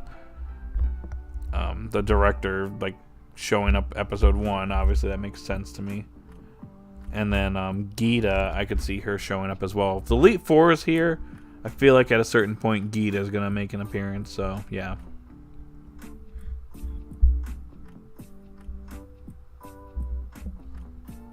It's also going to be really interesting to see if she has like one of her that one paradox Pokemon she has with her.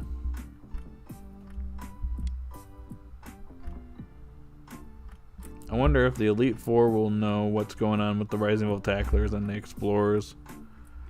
That would be interesting. Maybe Freed's familiar with them or something. Roy, I want to get strong like Gita, the game fandom. Pfft, that's the last thing you want. Yeah.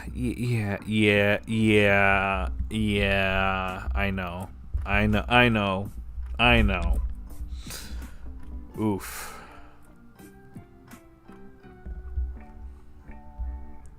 Well, at least the anime could probably make her strong. Then again, Diantha almost lost to Ash Greninja, so there is that. Yikes.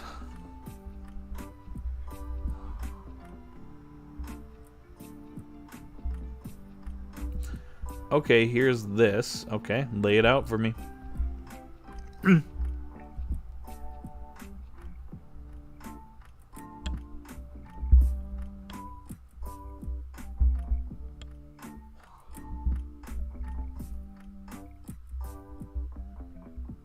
I'm just chilling, yo, so what do you guys chat? I will read.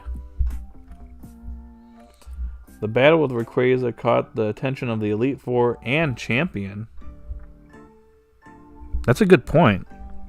Probably realizing what's going on out there.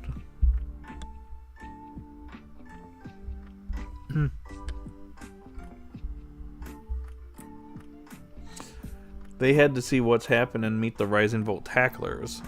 Okay, I'm liking where this is going. And...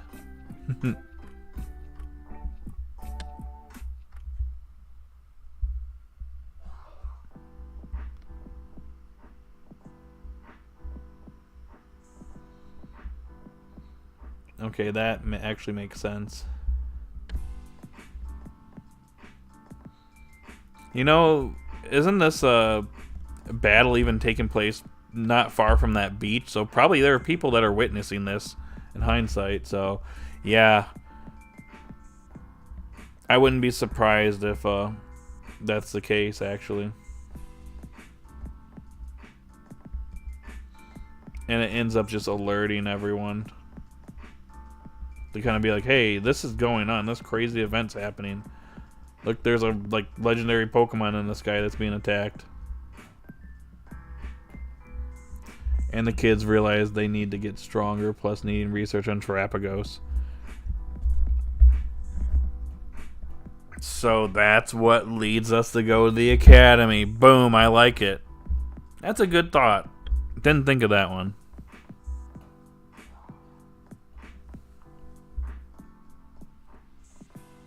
I like it.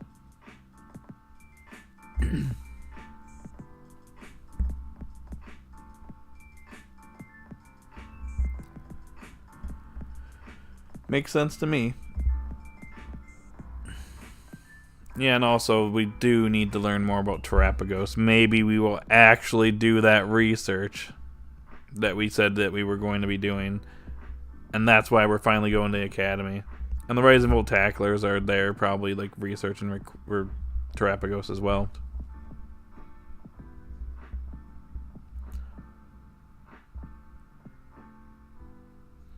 Probably they then mention the school and suggest they attend or even give them a scholarship thingy, enroll them because they have potential. They're also listed as exchange students in the summary for episode 46, so they probably had to go through their school or whatever to get it approved or something. I saw the split second of Iona looking out in the preview. If Iona saw what was happening, she either alerted the Elite Four or infers that the Elite Four may have also noticed. That's true. My original thought was that Dot probably informed Iona to be there, maybe as like a backup. But that's another possibility that they're like, oh, what's going on here? Something major is happening out here. It's a good point.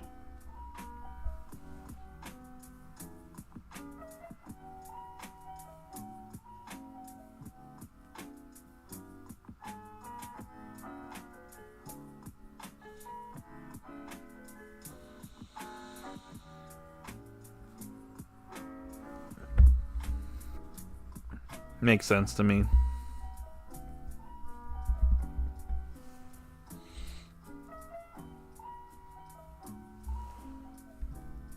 I guess we shall see what happens in the next 2 episodes, though.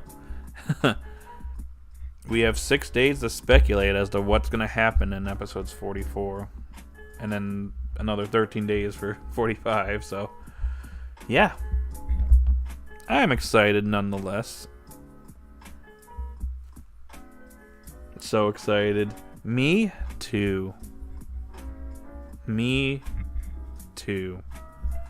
I mean, imagine my excitement when I saw that poster where they're in the school and Liko has the Terra Orb. I'm like, yes, this is what I've wanted. It's like that one clip of Moist Critical where it's like, woo, oh baby, that's what we've been waiting for. That's what we wanted. That's me right now.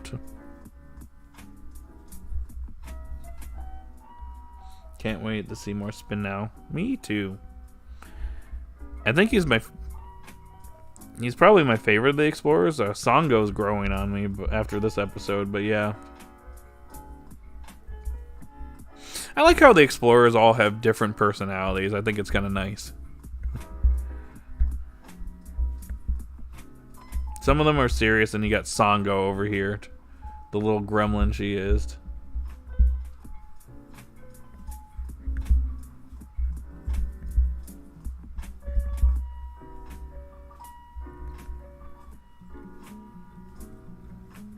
But yeah. Okay, anyways, anything else you guys want to chat about here? We've been going on for an hour and over an hour and a half now. Whoa. Again. Wow.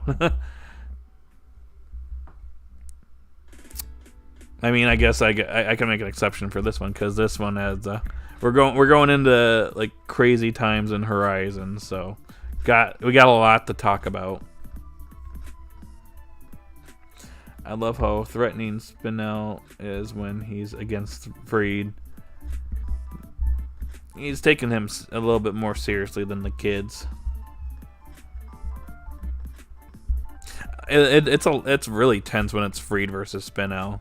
That's what I've noticed from when we had it back earlier on in Horizons. I will say this, does Dot even go to school? So how would she be an exchange program student if she has no classes? That's a good point. At the same time, we don't even know if like maybe she is in school, she just doesn't mention it. Who knows? I do like that Liko and Roy are actually like students, though they are like online now. They're getting with the times, yo. I wonder if the connection that Liko has with Terapagos will still be relevant. Who knows? I wonder where Terapagos is gonna be at, like where the Pokemon are gonna be at, because like if we're gonna be at the school, is Terapagos gonna be hanging out with Liko, or will it be with Freed and the others, or will like the academy like be like studying it, or like what? I didn't think about that one either. That's neat.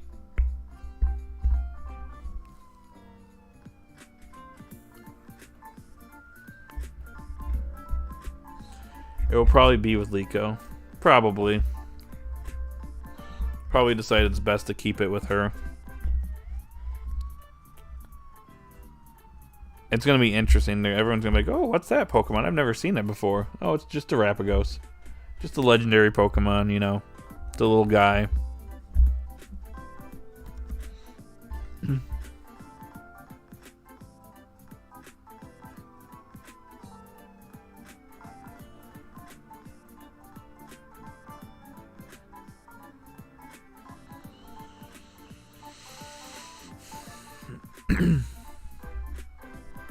In the game, the Pokemon are absolutely not allowed in the school under any circumstances. The Pokemon are not allowed in the school under any circumstances by students, and they can only be outside. That is something I forgot about. Thank you for pointing that out, Pokefan. If they're following the game logic in the anime, then yeah, the Pokemon can't be in class, so that means they'll be probably outside, in the play area for them. I could see there being an episode where Terrapagos gets into trouble, and the other Pokemon have to save it or something. I'm still thinking about what Spinel said back in episode 16, subsequently omitting info to the Explorer, so I'm curious to see if he'll elaborate during the Battle of Freed. I forgot about that. That's a good point. That would be interesting to see.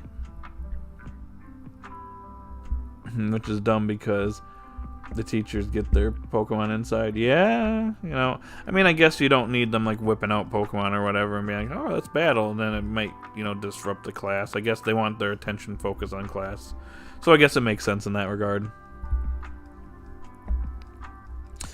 Keyless Dragon Ball, hi, well, welcome to the stream. What's up? How are you today?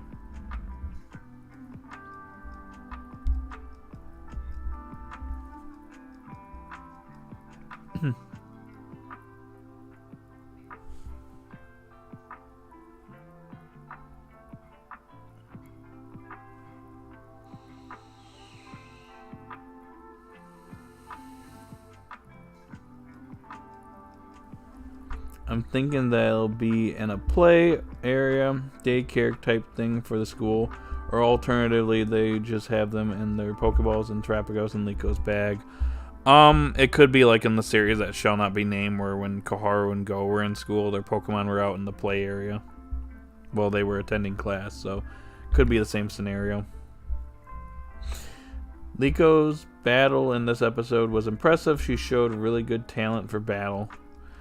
Yeah, surprisingly, although she was completely outmatched, they were probably going to end up losing to the Explorers, but she did show that she does have a little bit of wit with her. So, we'll see when Spriggy evolves how much stronger she gets.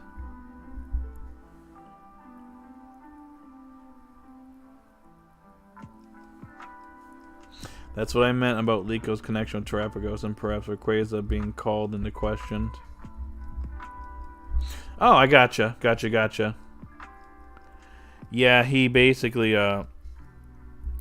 he knows that probably Terrapagos and Rayquaza are linked, or the pendant is linked, which is now Terrapagos, so, that's probably how he was able to summon Rayquaza or something. Yeah. It's probably what's going on. I guess we'll find out exactly how their plot to capture Rayquaza goes. How they came up with it. Spinel's probably still hiding some stuff from everyone else. He's like, oh yeah, I figured it out. You don't need to know about the details, guys.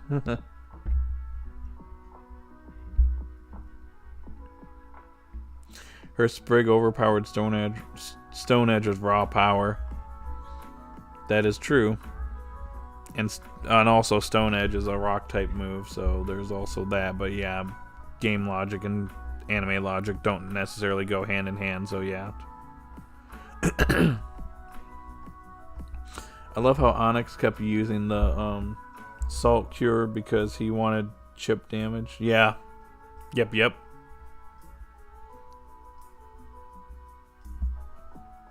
Good point.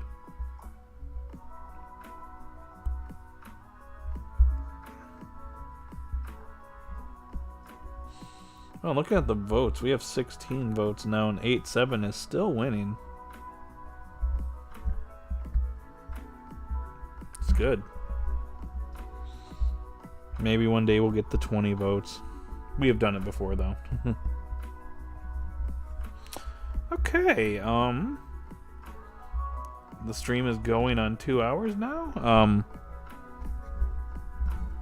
I don't know how much longer we'll be going, but You guys can keep chatting if you want, and we'll just go until you're out of stuff to say. I wonder if the opening will top the last one. It's going to be really hard. I know. The opening 2 was like really good. So opening 3 has to be like visually has to be on the level of opening 2. But like I feel like if it can match that and showcase kind of like what to expect in like this upcoming arc, I think that it could potentially surpass it. Just depends.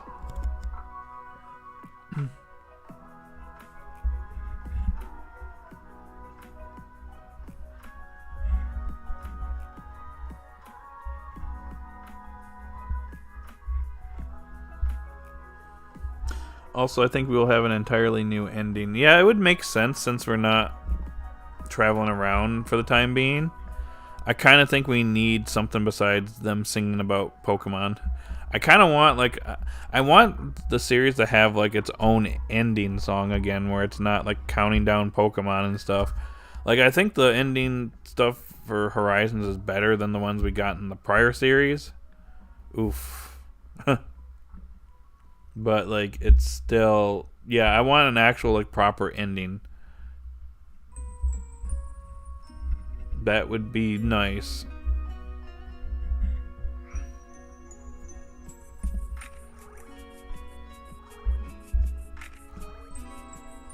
But yeah.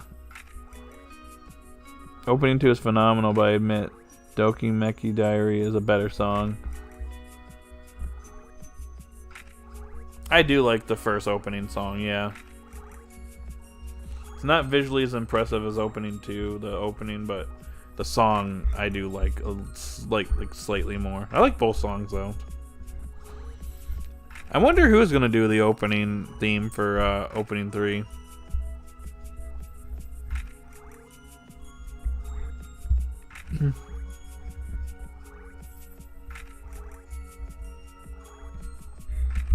Hold on a second. What song is this? I recognize it. Is this Final Fantasy VIII? It is. I think it's Renoa's themed. Or no, it's Eyes on Me, actually.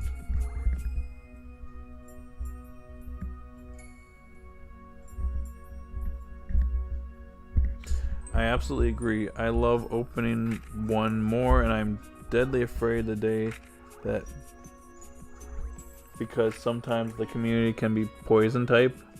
Not saying that about y'all guys. No, I mean, you're fine.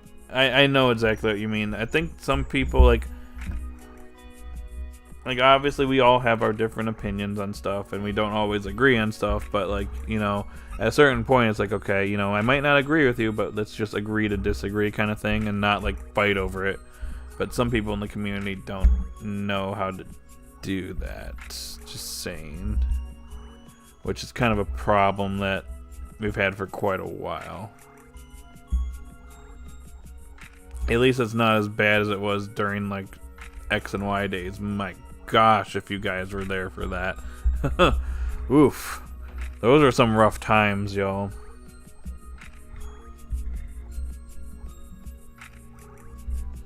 Yep.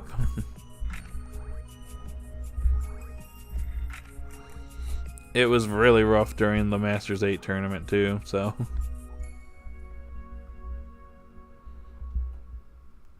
Or Sun and Moon too.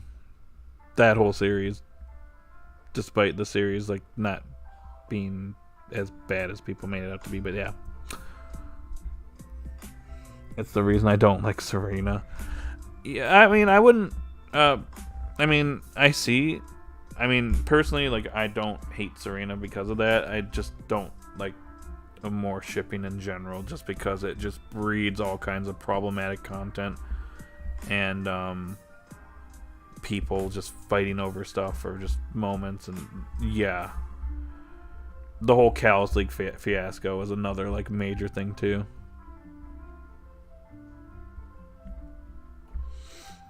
I just remember those days because it was just like, I'm just sitting here. I remember back then, I'm like, wow, why are we like fighting over like like so intensely over like certain things, and Pokemon of all things. Yeah. Though the 8, 9 years ago, 8, 9, 10 years ago, things were a little bit interesting in the anipoke community. Just saying.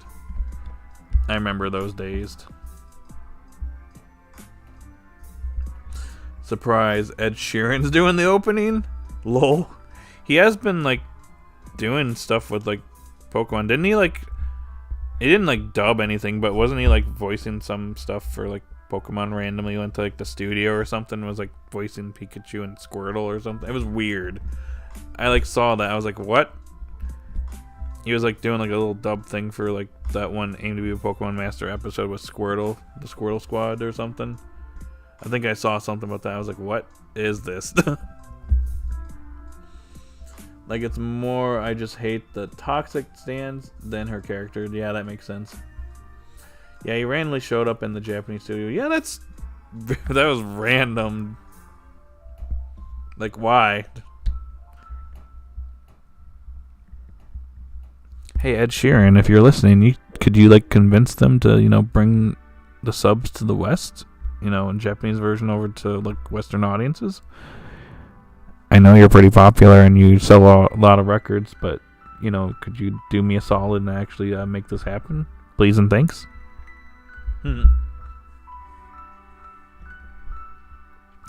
When I was at con, Sarah said Ash is 10. He's not focused on dating. I'm not against ships, but to be completely honest, I am burst y'all bubble. He's definitely not with Misty, May, Dawn, Serena. Yeah. We just gotta remember this is fictional characters. Probably shouldn't get too wrapped up in a fictional character's relationship with another fictional character that's not real life. So yeah. Just saying. I swear if he's actually doing the opening, my mind will be blown. Wow. Don't jinx it, Clawless. When you say it like that, then it's definitely going to happen.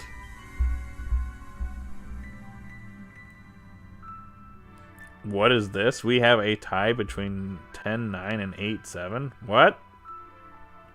Someone throw a tie-breaking vote in there.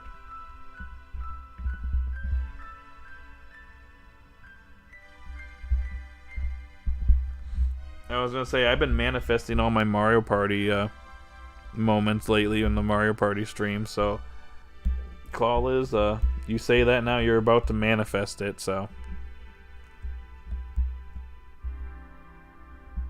I'm not against it. Then I gotta mute the intro because of what happened with the Scarlet Violet ending credits. I see. Truth being, I love Ed Sheeran. Gotcha.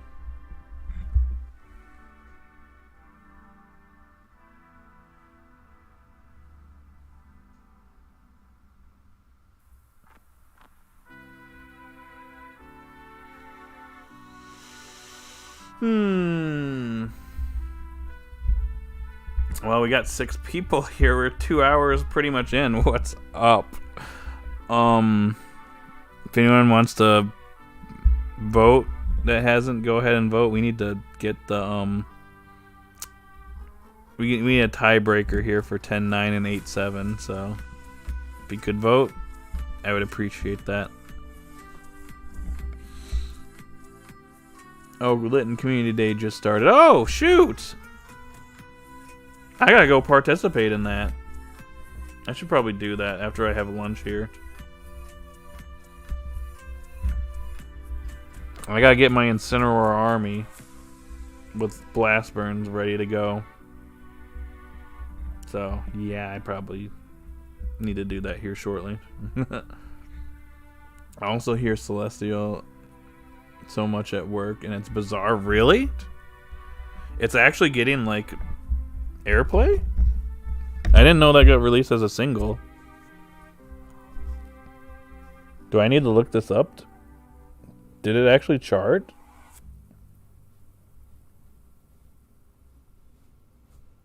I'm looking it up right now.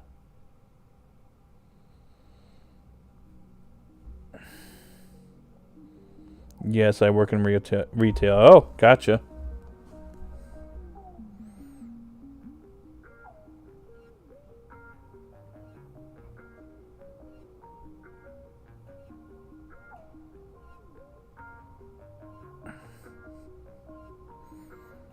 I'm looking at it. Oh my gosh, this did chart.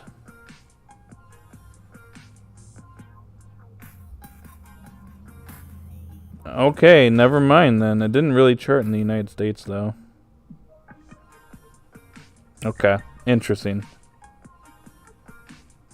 The only retail song I tolerate. Okay, not to get off topic, because I never worked in retail myself.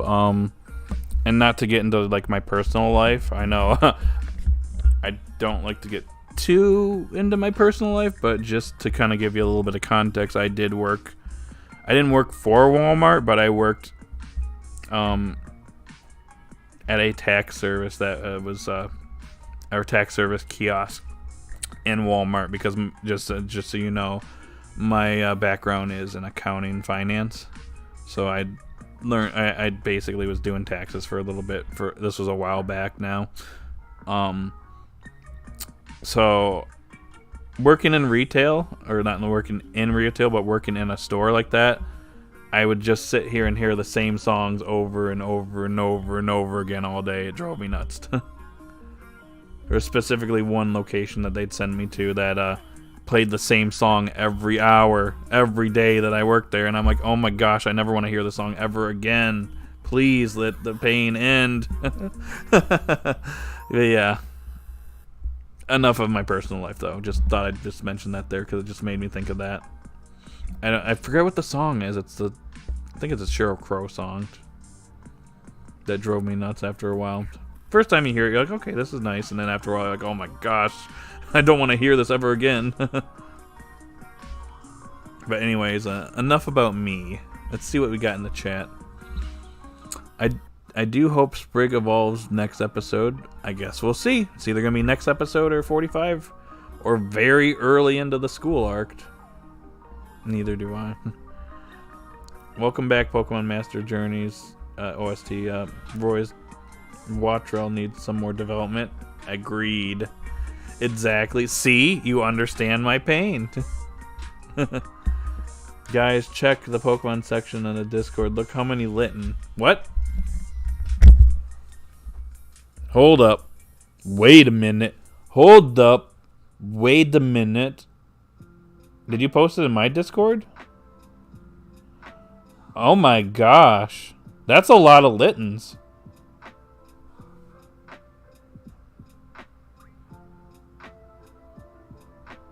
I got a response for you. It begins. Come on. The Incineroar Revolution is finally here. I can't wait for Fizzle Wizard to see that. Got my first shiny Litten? Yeah, and yours. Yep. I just said what I had to say. Well, I said what I needed to say. Bye, and have a good day, y'all. All right, Claudius, once again, thank you so much for joining. It's always a pleasure. We'll see you in the next one. You know, if you want to, I know I've sent this before, and you don't have to. No pressure. If you want to join the Discord, it's in the description. So it's up to you. If not, it's okay. But anyways, I hope you have a great rest of the day, and we'll see you in the next one. Hope you look forward to episode 44.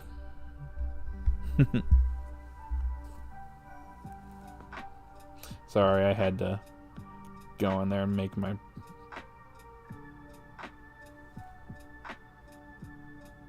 Just had to make my comment there.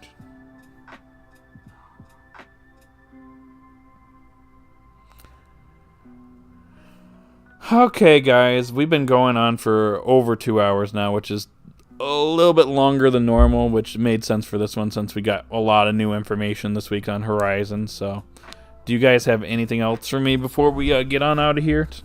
Because I think I'm going to I need to go and get ready here, go get some food, and then participate in the community day.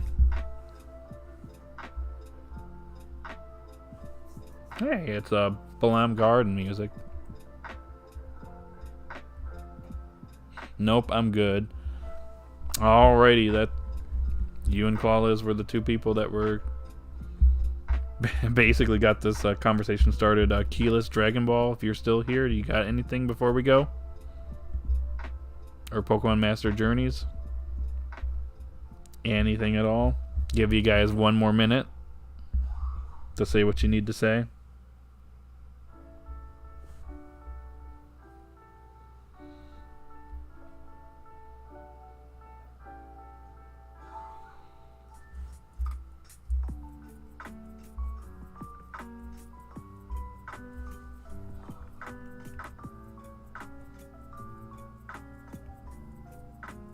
I like this theme. Alright, I'm not hearing anything, so I guess we can get on out of here. Be really nice if we could get one more like so we can have 10 likes. Maybe after the video ends. Anyways, I'm going to end the poll. We have a tie. 10, 9, 8, 7 tied. Well, it looks like I'm going to have to throw in the a tiebreaker here, so I will give this episode, I will give you guys a little bit of a bone here. I'll give it an 8. So yeah, it kind of meets us about halfway there, maybe like 8.5. How about that? Sounds good to me. Alright, since everybody seems to have left the stream, we're gonna go ahead and close it down. So anyways, guys, if you still happen to be here, thank you for joining me. Hopefully, episode 44 and 45 end up being really good. I'll be streaming on Monday, doing some Mario Kart, so hopefully I'll see you guys there. If not, we'll see you on the Pokemon Horizon stream in about a week. So anyways, have a great day or night, Riverette, and I'll see you all later.